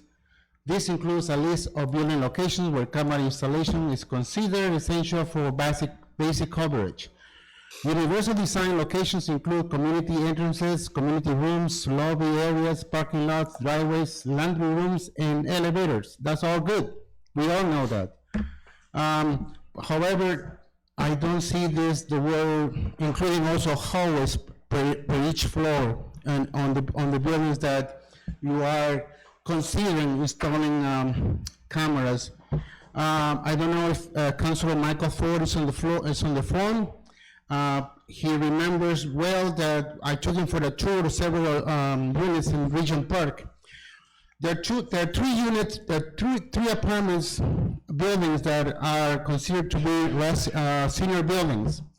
252 Sackville is part of the revitalization and built during phase number 2. 303 Gerard Street and 225 River Street. Those 2 units do not have the revitalization benefit that we are implementing in Region Park. So I want to put it on your list of building those 2 senior buildings that require cameras on each floors. What else? I presented my petition in 2013. I'm talking now to tenant engagement, the last one. So the community walk through is something that we've done it before. So I'll give you an example. In 2013, when I presented my petition to City Council through Councilor Pam McConnell, the following week, OUM asked me if we wanted to interested in participating in a community walkthrough. We did it in cooperation with Community Safety Unit, Toronto 51 Division, and several members of the staff, including the superintendent at the time. So moving forward in 2018, as I asked for a freedom of information request, and it was told there was no records of such walkthrough made in 2013. So I wonder if this item can be added to the report, that if public needs to verify that this community walkthrough happened, we can have a report made after to all the participants, so we have a record of this community walkthrough. And notice those areas that we need to have cameras. I just mentioned to you 3 important buildings in Regent Park. Because, sorry, and the other thing I want to ask is that I asked many times to the Community Safety Unit officers, Mr. William Anderson, what is the update on the Toronto Action Plan to confront anti-Black racism? I think I asked the board, I submitted a letter to request if it's implemented on the training with the Toronto Police Services. This is an important document, I'll tell you why. Because on January 1st, 2020, the Toronto Police is gonna conduct again the so-called carding that we fought so hard to remove from the records, stopping members of minorities about their status, et cetera, that's coming down again under a different name. So yesterday, the top bureaucrat of the city, Mr. Chris Murray, he had a strategic plan to present yesterday to the city executive, which he passed anonymously to increase property taxes, by the way. Okay, so your time is up, and to be fair, that's not a TCHC Well, he asking us issue. the trust is earned, so. Understood, but, you've run out of your 5 minutes. If you have, Nothing else to say. no, I guess. okay. All right, but thank you, you made some points on the implementation of CCTV, I'll so. reply about the anti-black racism, training for community safety unit officers. That's my biggest concern to me. Right. We'll get you an answer on that. I'll get Sheila to follow up. And Miguel, after this meeting, Sheila will connect with you on the specific buildings that you mentioned Okay. as well. Okay. Fantastic. Great, thank you, appreciate it. Thank you, Tim. Any other follow-up with Miguel? No, okay, thank you. very much. Thank you, so proceed to 4. Yeah, so anybody else? No? No. Catherine, of course. No, All right. thank you. This actually item was also discussed at the tenant services, and was the group actually believes that this is a very important item. There was good discussion around some of the challenges with the camera system in some of the buildings, because actually the way they're designed, it's very difficult to actually prevent vandalism. So we had a good discussion about that. I think the points that were made by Miguel in terms of tenant engagement on this are important.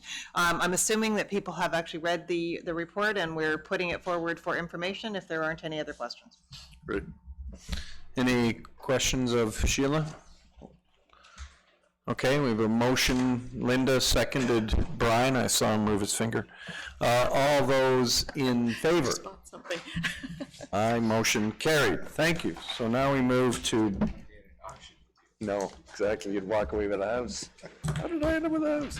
Okay, we are BIFAC and the talented chair of BIFAC, Adele, over to you. So I'm happy to report that BIFAC has completed its budgetary review process. This included a specific workshop for BIFAC on the budget. It also included a meeting that board members were invited to, as well as a number of one-on-one meetings with individual board members.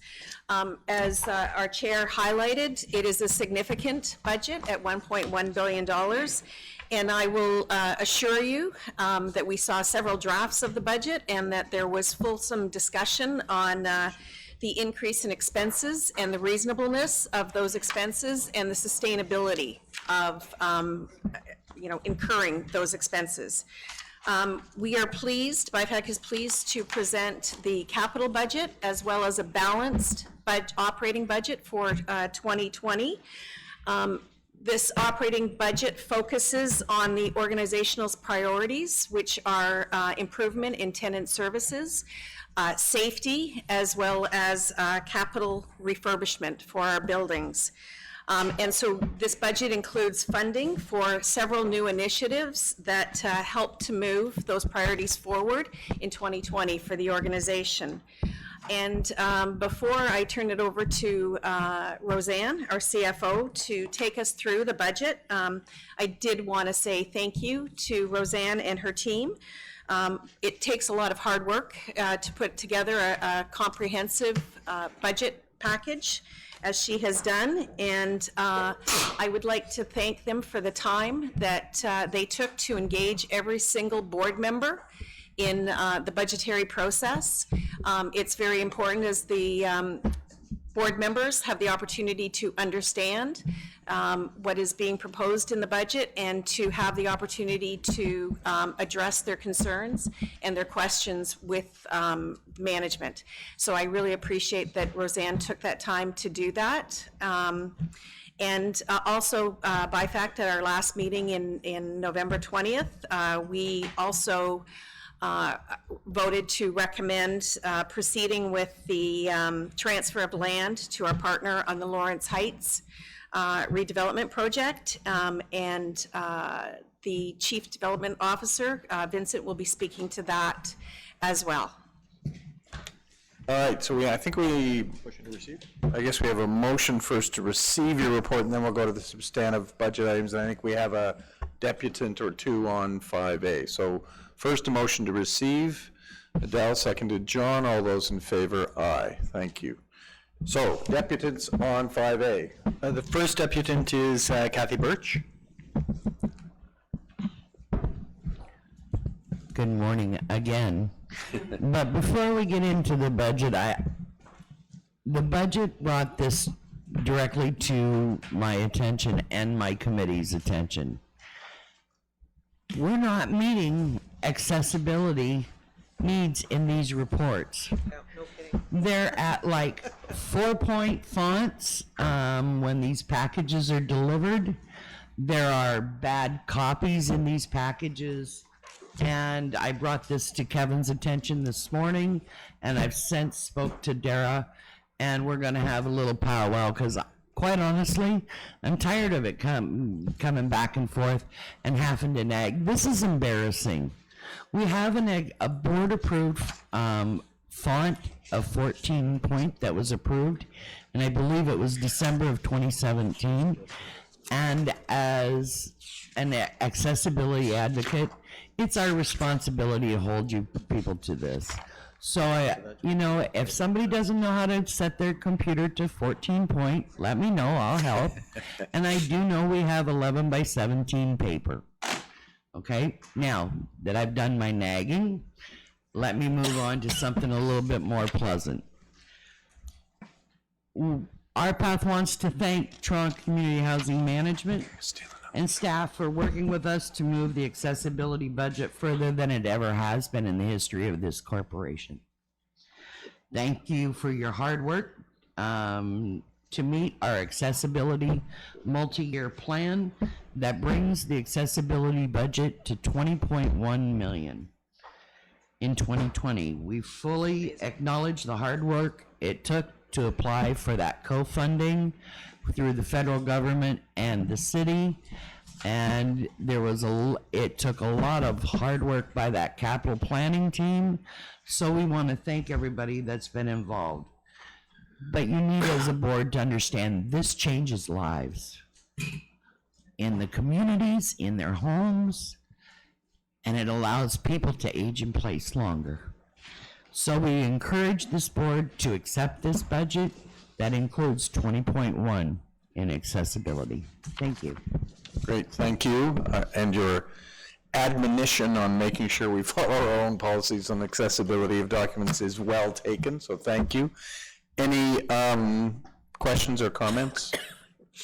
Great, thank you. We have a second deputant on this. Catherine Wilkinson.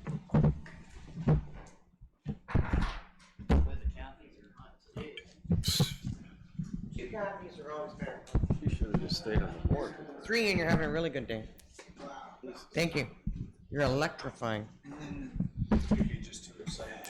You know, listen, I can tell you one of the things about not being on the board, I don't miss going through this budget process. I know it's horrendous, and I congratulate all of you for surviving that.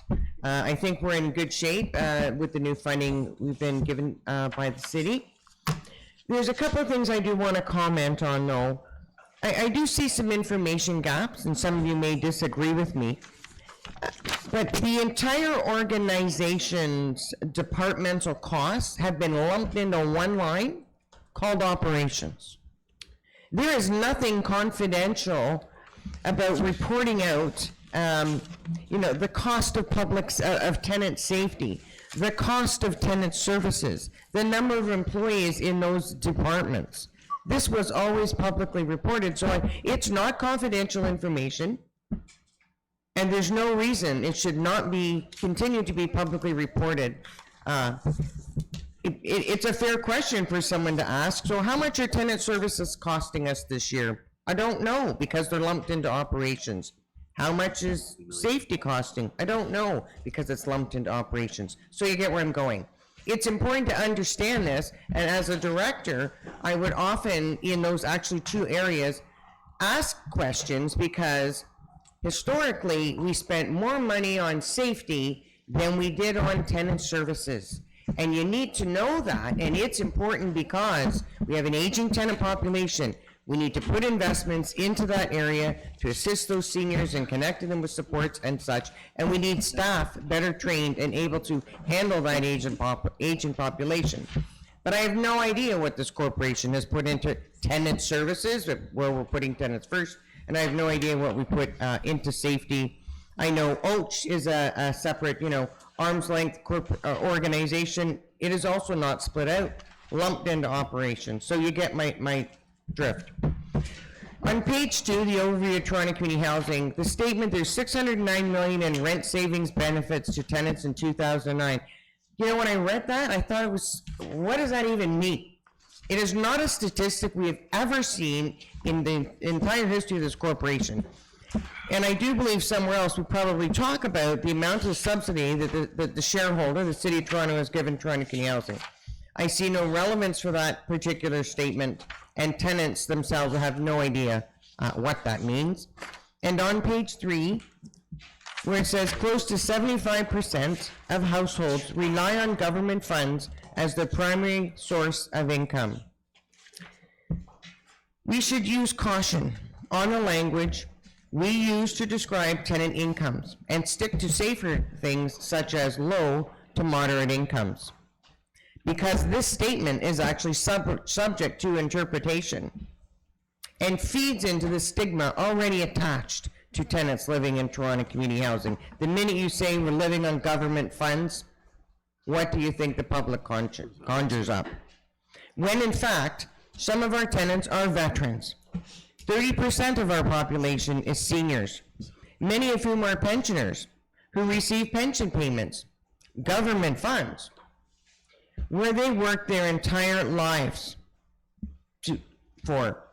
So that's what I'm saying. We can't just call it government funds. Legitimately, we have seniors who receive pensions. And there's no stigma in that. They earned those pensions. So tenants may be offended by that choice of language. On page 5, community safety and support, the restructuring plan did not include changing the safety deployment model to align the safety officers with the regional offices. The current one-size-fits-all model works well for management, but it does not meet the needs of tenants, and we need to consider that in the new structuring. On page 10, tenant services, while Toronto Community Housing is hiring additional resources, we talked about that earlier, to reduce the workload for the leasing administrators, to improve response time and resolution of tenancy issues in March 2020, simultaneously, this is going to impact on OACH. This will mean faster file referrals of seniors and vulnerable tenants to the OACH. We need to be mindful of this now so as not to delay the process when the tsunami hits. And OACH resolves those same files within 45 days. The board needs to earmark funds for this purpose. For the board, management, and our tenants, keeping people housed and reducing arrears is worth the return on your investment. Thank you. Great. Thank you. Any questions or comments? No. Thank you. Okay, so I think we're now to item 5A. We're going to have Roseanne come speak to your report and answer questions, and we'll get the report up on the screen. There we go. I am. No, Roseanne's got it. We're okay. All right. So just from how we're going to address this, I'm going to speak speak to a few opening comments relative to this. Roseanne is going to take us through the operating budget. Sheila's going to take us through the building capital repair budget. Vincent is going to take us through the development capital budget as well. And we will, I'm going to take the material as read, and so we will try to be relatively brief in our comments, but make sure that you know, to the public at large that is attending, that they have some benefit of the narrative that goes along with this particular budget, and then open it up to directors for comments. So as it relates to the first page here, it really just speaks to what we do, you know, as an organization, and tries to categorize that. We actually had, and there's a significant change in the presentation format of this budget versus other budgets, which probably speaks to some of Catherine's comments, which were actually really developed in conjunction with the city in terms of to be more representative of how some of the other agencies speak to their what they do. And so ours was very financial and you know, rather technical, you know, in past, and so they wanted a more wholesome explanation of it, which is why we've included some of what we've included. So certainly, you know, that we have 110,000 residents, and we have a portfolio of nearly 60,000 buildings. The benefit of the $609,000 in rent savings, what that was, is to quantify the value that Toronto Community Housing provides to the city generally in terms of the affordability difference between what is market rent at an affordable rent basis and what the RGI rent is that is paid. And so that was an attempt to quantify the value that we contribute to the city as an organization in the same way that they look to other agencies in terms of their value. Certainly, you know, in terms of you know, the notable statistics, and Catherine, I accept your comment relative to the last item on 75% of the households. You know, in that, again, you know, we will further our dialogue with the city in terms of how to reframe that particular point. I think, I'm sure you would. If we look to, you know, I'm going to skip over page number 4. You know, certainly there's a number of accountability measures that we are putting in place. Sheila has talked on a number of occasions that we have 22 service quality metrics that are going to be measured by staff and validated by tenants as we roll the restructuring program out and continue to do that. In terms of the key deliverable document on page 4, you know, we've talked about the decentralization of service and the establishment of a tenancy resolution office to deal with the complex tenancy issues, not only at an individual level, but at a portfolio-wide basis in terms of programs that we put in place. Certainly, we've talked about as part of the restructuring program and moving an investment in the frontline staff is increasing the number of hours that we have available for staff on the ground to evenings and weekends, and the work associated with that. Pest growth within the city, generally speaking, you know, as well as within our portfolio, is a continuing issue that we need to address. And one of the things that's an item is, what's the new item that we're looking at on this one? On pest mitigation, I've just forgotten. Termites, thank you. I had a brain freeze there. There is an emerging termite issue that is occurring in the city, and certainly we want to address it in our buildings as well. Jesus. If I look at if we skip to page 7, which basically gets to the you know, what the total budget is. So certainly in the operating budget, you know, there's a significant increase in our expenditures, you know, of about $28 million. We have $12 million on service enhancement. So as I said, we've expanded the number of hours of cleaning staff over weekends and evenings, building superintendents, maintenance, and the support staff that would deal with issues around various matters that tenants will bring to us. And so there's a significant investment in that. There's another $6 million that we've invested in safety enhancements, so more community programs for the For the high needs communities, there's 7 particular youth communities that we've identified of the 10 high needs communities identified in Toronto across the portfolio. In addition, we've invested more in fire life safety programs, not only in terms of education, but in monitoring and compliance on that to ensure that we're improving it. It wasn't that long ago that TCHC had a significant challenge related to fire life safety. And for those of you who've been at the council meetings recently where that's been discussed, you'll see that Toronto Fire Service has acknowledged the great strides that we have made and that we will continue to make in that regard.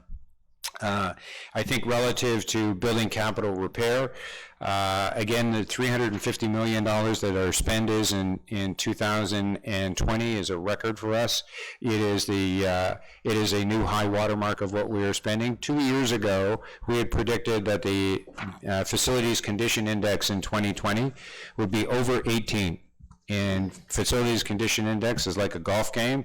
A lower score is a better number. Our target is to get to 10. We will actually have a building condition index in the 16 range in 2020. So that's a substantial improvement in terms of the investments that we have already made so far.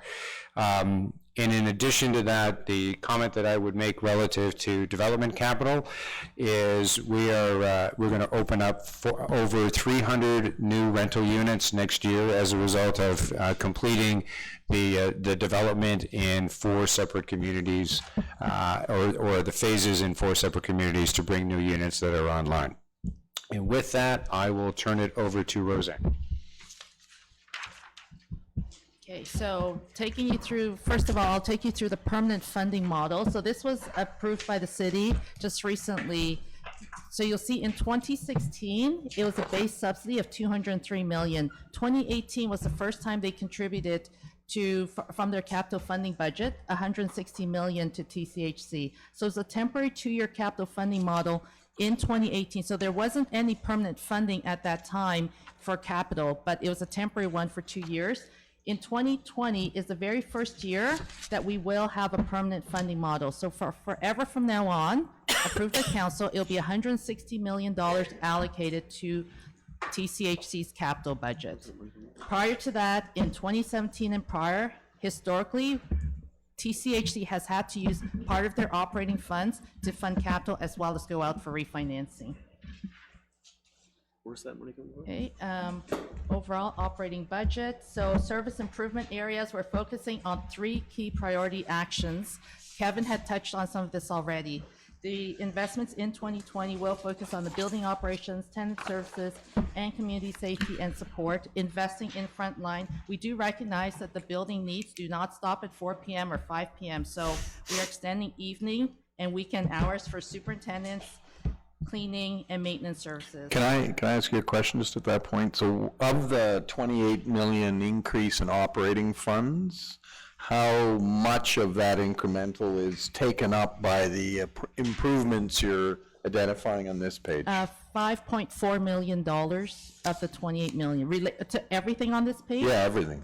Oh, everything on this page is $21.6 million, everything on this page. Okay, so, all right, so a significant amount of the change Correct. year over year is these funding priorities. Correct. So Okay. 21 of the budget, of the 28 million budget over budget increase is for the priorities on this page. So we're going to be investing in energy retrofit. So most of our portfolio was built during the 60s and 70s. So they are poor energy performers. So we're continuing investing in energy retrofits to bring the buildings up to current energy standards. The tenant services, we're restructuring frontline operations. Kevin had touched on that. This is all related to the restructuring, increasing community safety, increasing the tenant service coordinators, decentralizing operations. So we bring the services closer to the tenants. We're able to respond faster to their issues. Now, in terms of, there's going to be over 90 hubs locally, so tenants can get their services. There's going to be a central point of contact. Now, if tenant issues get more complex, there is a new tenant resolution office that's going to be reestablished. And that also includes reestablishing the role of the COO, who's going to oversee all these changes to bring the services closer to the tenants. Community safety and support, we're going to continue to expand the violence reduction program. We are currently in 3 sites for of the 10 VRP violence reduction sites that we have identified, and we will continue to put in full-time constables into those. Included in the community safety and support, we're also expanding the current youth engagement programs, and that will complement the CSU VRP deployment, and that will cover 7 of 10 sites. And the final point is continue to improve fire life safety across our buildings and increase the building inspections. Okay, so moving on. Sorry, just an additional question. That last point on investment in fire safety, is that, will that get us to us, like, you know, because you raised the point about Toronto Fire commenting on our training and activity. Will that investment get us to a satisfactory point vis-a-vis where Toronto Fire wants us to be? I'm not sure that, I don't want to speak for Toronto Fire Services, but my guess is, and if I was at Toronto Fire Services, I don't think there's such a thing as satisfactory, because you can never hit the end goal. And I think, I'm not trying to be cute when I say that. I think that as good as you get, then they say, okay, so how do you get better on that? You know, I would say that where we will dramatically see it is in terms of violations of fire code issues, where TCHC used to get a number of those. The steps that we are taking, you know, in this regard, in terms of our compliance efforts that we are doing ourselves on that, you know, certainly avoids that, because we get out ahead and correct those things in advance. So our kind of KPI for that is a 0 on fire code violations, or is it something that would be great? You know, I would say, I'm not sure that you could get to 0, but certainly, you know, a very low number. Yeah. And I need to look at statistically where we have been. You know, I think you've heard me speak about in the past where we did some blitz audits on the contract managed space and rectified a number of issues in that. Yeah. Yeah, Brian, sorry. I think I mentioned this earlier also on the fire calls, because that's a huge cost, and whether the Tenant Services Committee could look at that issue in terms of how, where those buildings that have those significant number of calls, that if we can reduce that, whether the tenants involved in reducing it can also benefit from the savings that we can benefit, because I forget, Kevin, how much, but I think it's in the millions of dollars that we pay back to the city for those erroneous calls that send trucks to buildings. Yeah, and I think that you're speaking to the false fire alarms. Yeah. And that in and of itself is a complex issue, and so certainly it's one of we're actually establishing a table. You know, not necessarily, it's more of an informal table with Toronto Fire Services in terms of, so what are the next areas that we can work on? And, you know, I had a call with Jim Jessup just earlier this week in terms of one area that has to do with the standpipes, but we will also bring this up and kind of get their ideas as well in terms of how we could reduce false fire alarms. What was the total cost for false? 3.6 million. 3.6 million, okay. So if, you know, that in some way can be reduced, some of those savings can be turned back to the buildings that have generated those savings, and tenants can utilize those to improve other things they want in that building. Yeah.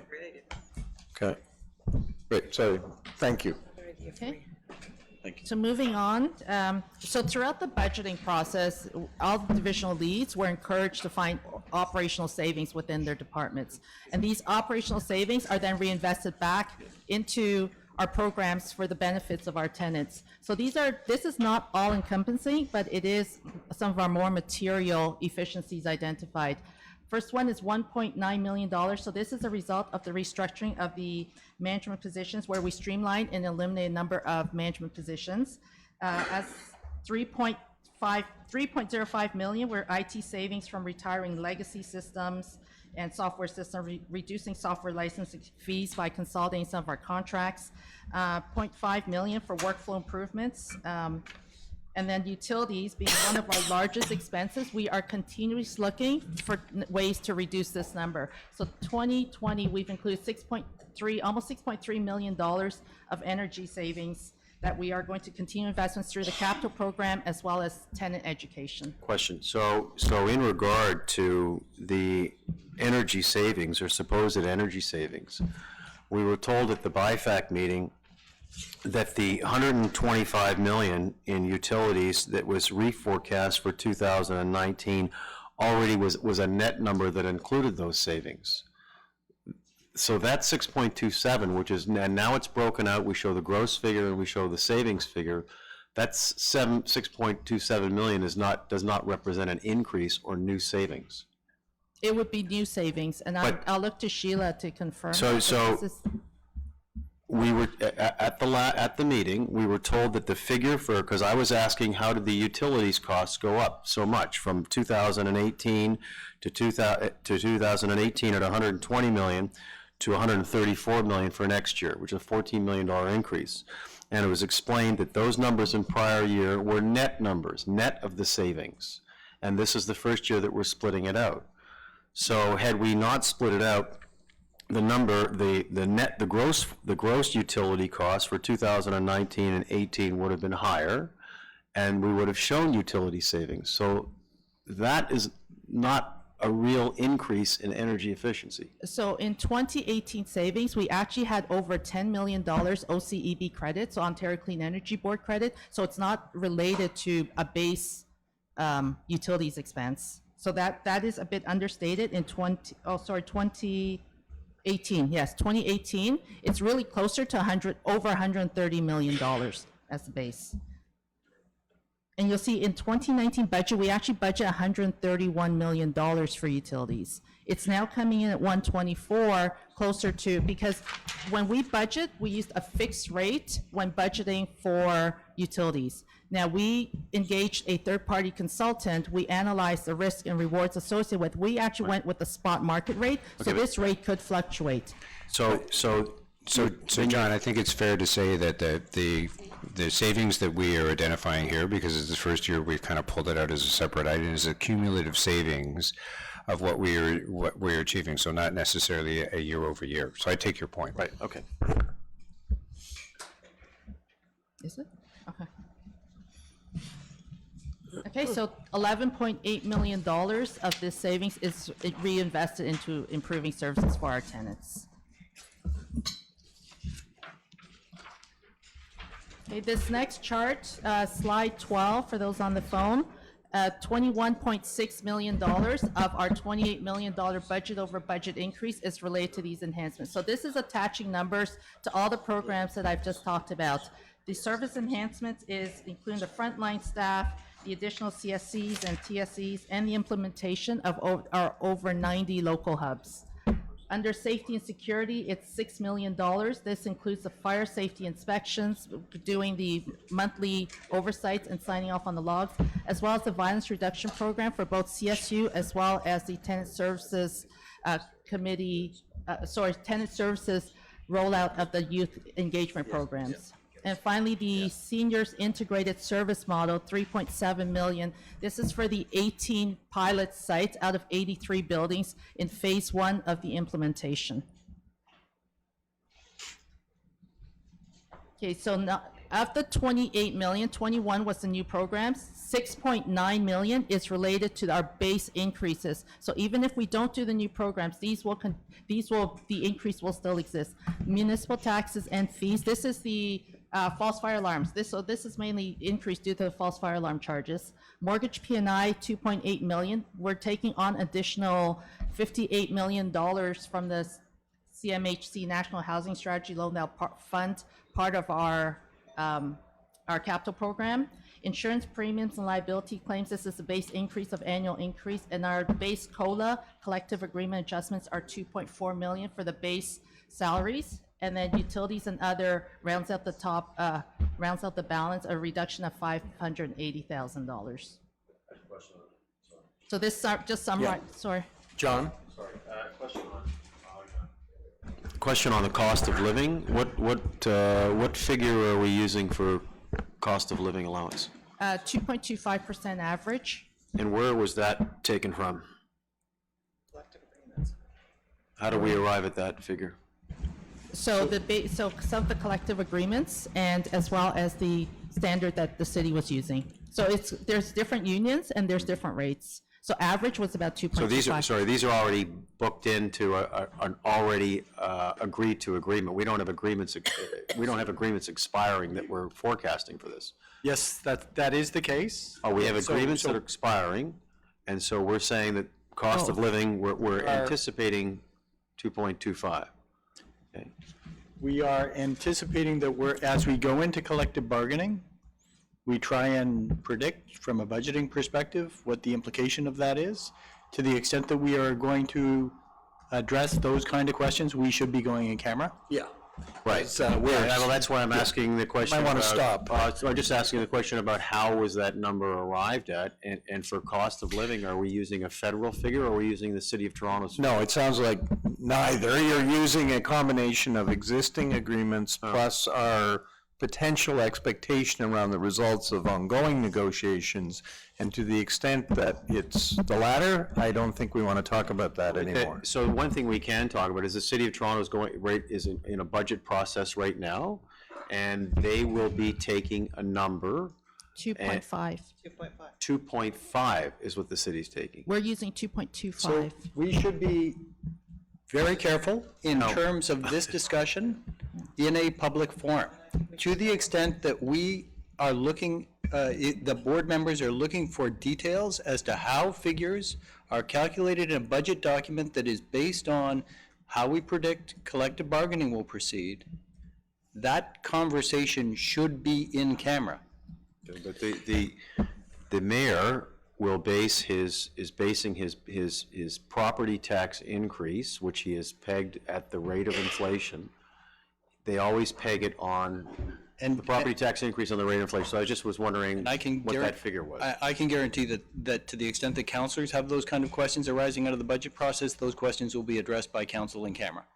So all I'm saying is we should follow the city's practice in terms of those, we can provide the answers to those questions, but we should do it in camera.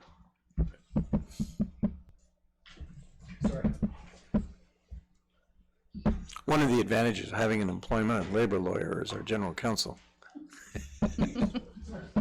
He used to work for the city, exactly. Can I go on? Yeah. So this just summarizes the total cost we just talked about, $28.5 million made up of the four different buckets of breakdown, the non-discretionary 6.9, and then the 21 million related to the enhancements. Okay, this overview, just line by line, of the cash inflows and outflows, just for additional information. Okay?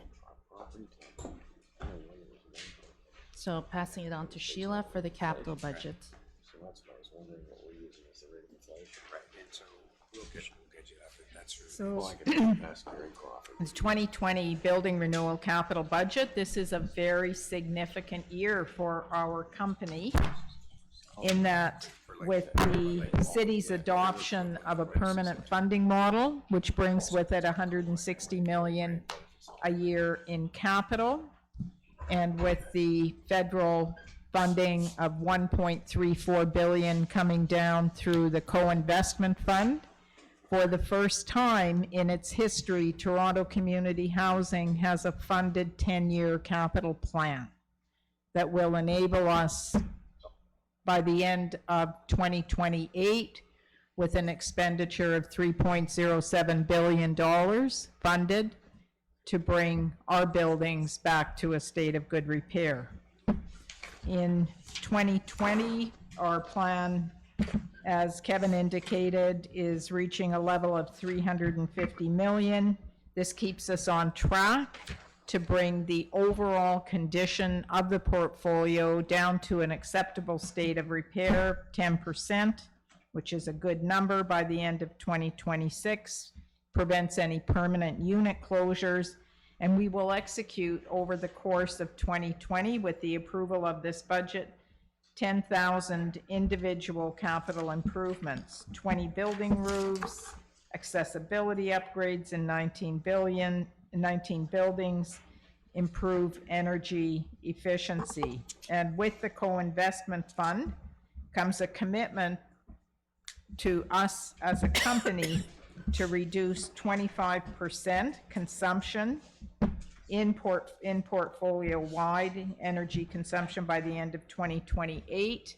This is the first year of that plan, and we are on track to hit 2.5% in 2019, and we'll carry that on in subsequent years. This funding and this plan also commits us to, as our deputy, Ms. Birch, indicated, a very robust accessibility plan, which will allow our tenants to age in place. Someone have the, Can I ask just a question? Where would the 10% facility condition index, do you have a sense of where that would place us relative to other large public housing providers? the 10% facility condition is an industry standard. Yeah. It's used across housing, All schools, kinds of universities, assets, right. facilities management. Yeah, so but I was wondering where it would put us vis-à-vis other Actually, public that's- housing providers. That's a good question. I don't know what their current FCIs are or where they're tracking to. Is it just, it'd be interesting, just as part of the comparative process, I know that you're working on, just to have a sense of that, whether that's, my sense is that's probably good, but, yeah. Okay. Okay. This very detailed schedule lays out that 10-year plan, and I'm going to ask you to look at the incoming needs line, because it is significant. Point to it. It's up here, this line, 387, 253, 434, 2020, $290 million worth of incoming needs, projects, things that are gonna fail coming into the company. And to address those incoming needs, we're spending $280, almost matching, whereas in previous years, our spend was far below what the incoming needs are. So we're turning the corner. If you look at 2021, the needs are less than the projected spend against backlog, and it just gets better as we complete the balance of the plan and restore our buildings to a state of good repair.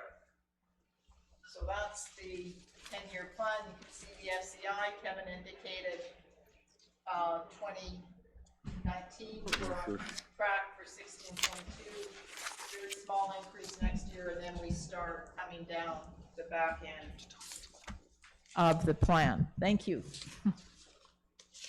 So this, by envelope, lays out the spend over, thank you, over 2020, and it also lays out the multi-year spend that's required to complete those large projects that are started in 2020. So you can see that's our $350 million spend, and then subsequent years, multi-year spends for projects that are started in this calendar year. Just one question on that, the reduction in, so the contingency line, is that basically a cost escalation in planned capital projects? It addresses escalation, but it also addresses incoming failure of things That you that we didn't plan didn't for. anticipate. And so I notice it's reduced from We've 20, and then why is that? We've had some pretty significant spends over the past few years, and with multi-year project budgeting, we're able to bring that down. Okay, so that's our good news story on capital. Thank you. And now for development. Wow. So for 2020, the development capital budget, the development division will continue working in 7 revitalization communities and deliver approximately 309 rental replacement units. The priority actions are listed, of which I will highlight that in 2020, we will finalize the award of Regent Park Phases 4 and 5 to a developer partner and begin implementation of new phases in a number of other revitalization communities.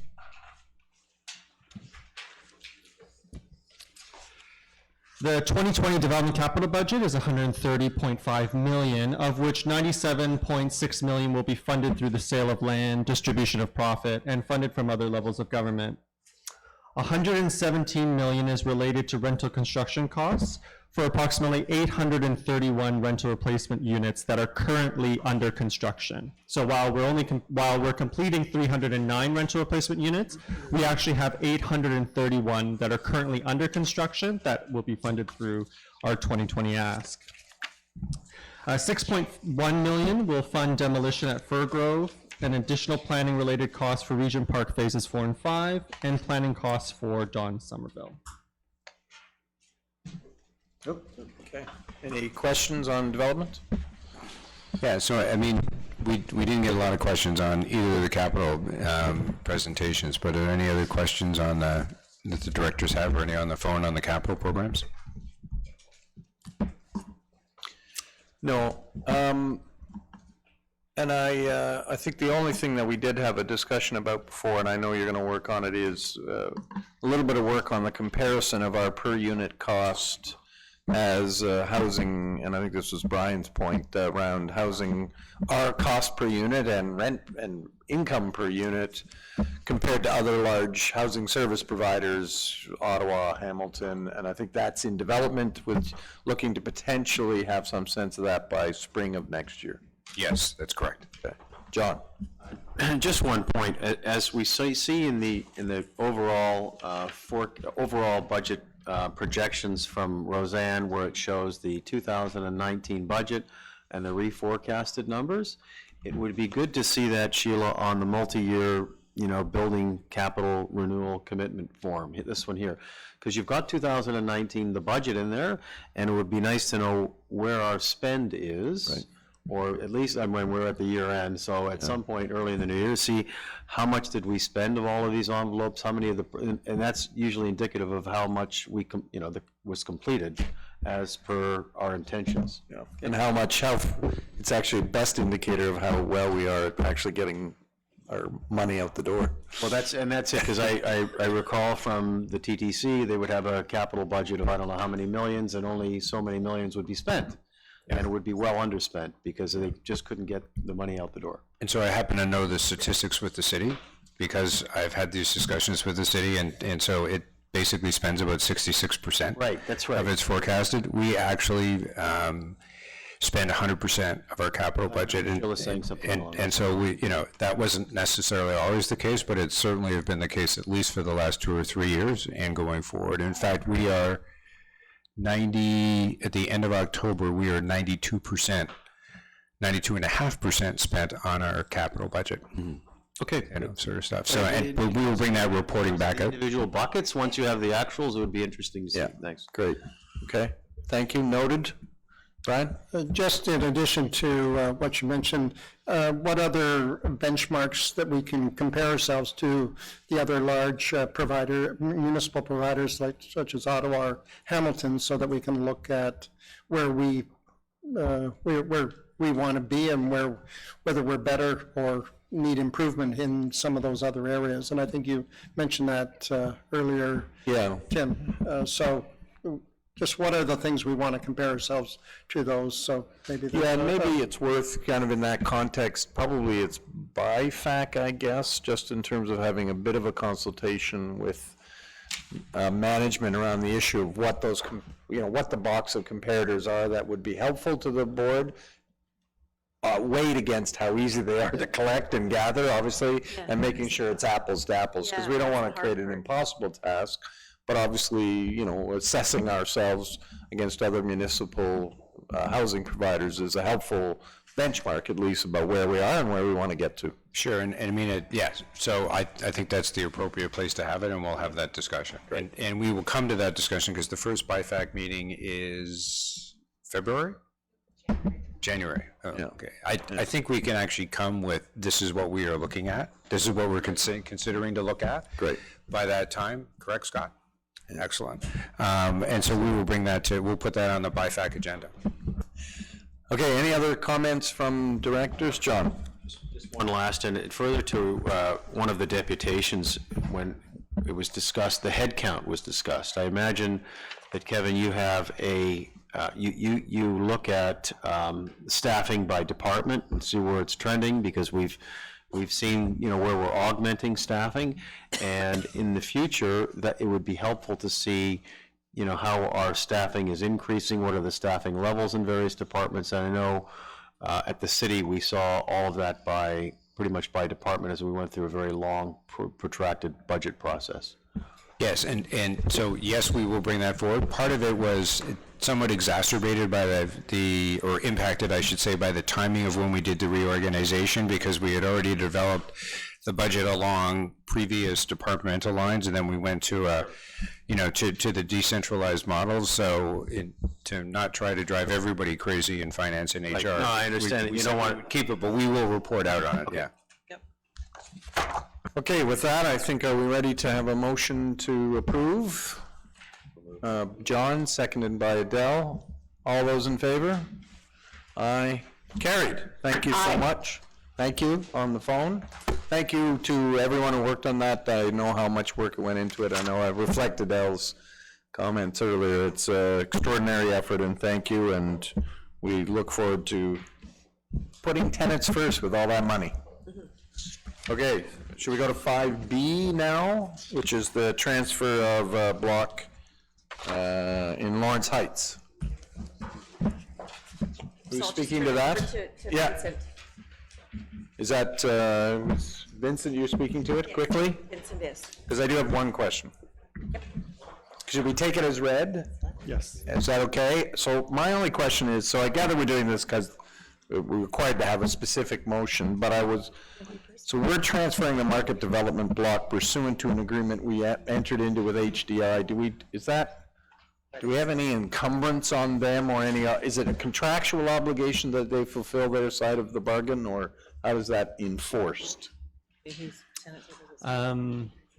So the deal structure for Lawrence Heights is that we aren't joint venture partners on the project. We are selling them service land, and then there's a profit participation. So in terms of obligations, other than them paying us for the land and us transferring it free and clear in terms of the existing rental units being demolished, there is an encumbrance on title in that the city puts what they call a Section 118 restriction on title that requires any holder of the land to replace the amount of units that were on that Right. parcel. So we get a whatever we're getting for the land transfer, and then our profit participation rights are contractual. Yes. Okay. Any other questions on that? Okay, do we have a motion to approve? Linda, Adele, all those in favor? Aye, carried. Aye. Thank you. That was a tough one. All right, so are we at other business? Have any other matters? A motion to terminate the public meeting. Linda, seconded John, all those in favor? Aye, thank you. And we do have some private in-camera issues to discuss. I want to thank all the members of the public for attending. The motion is to terminate it has been passed, and we have some in-camera issues to address. So thank you, everybody. Yeah, I know. We reversed the order so we didn't run out of time on the public meeting stuff.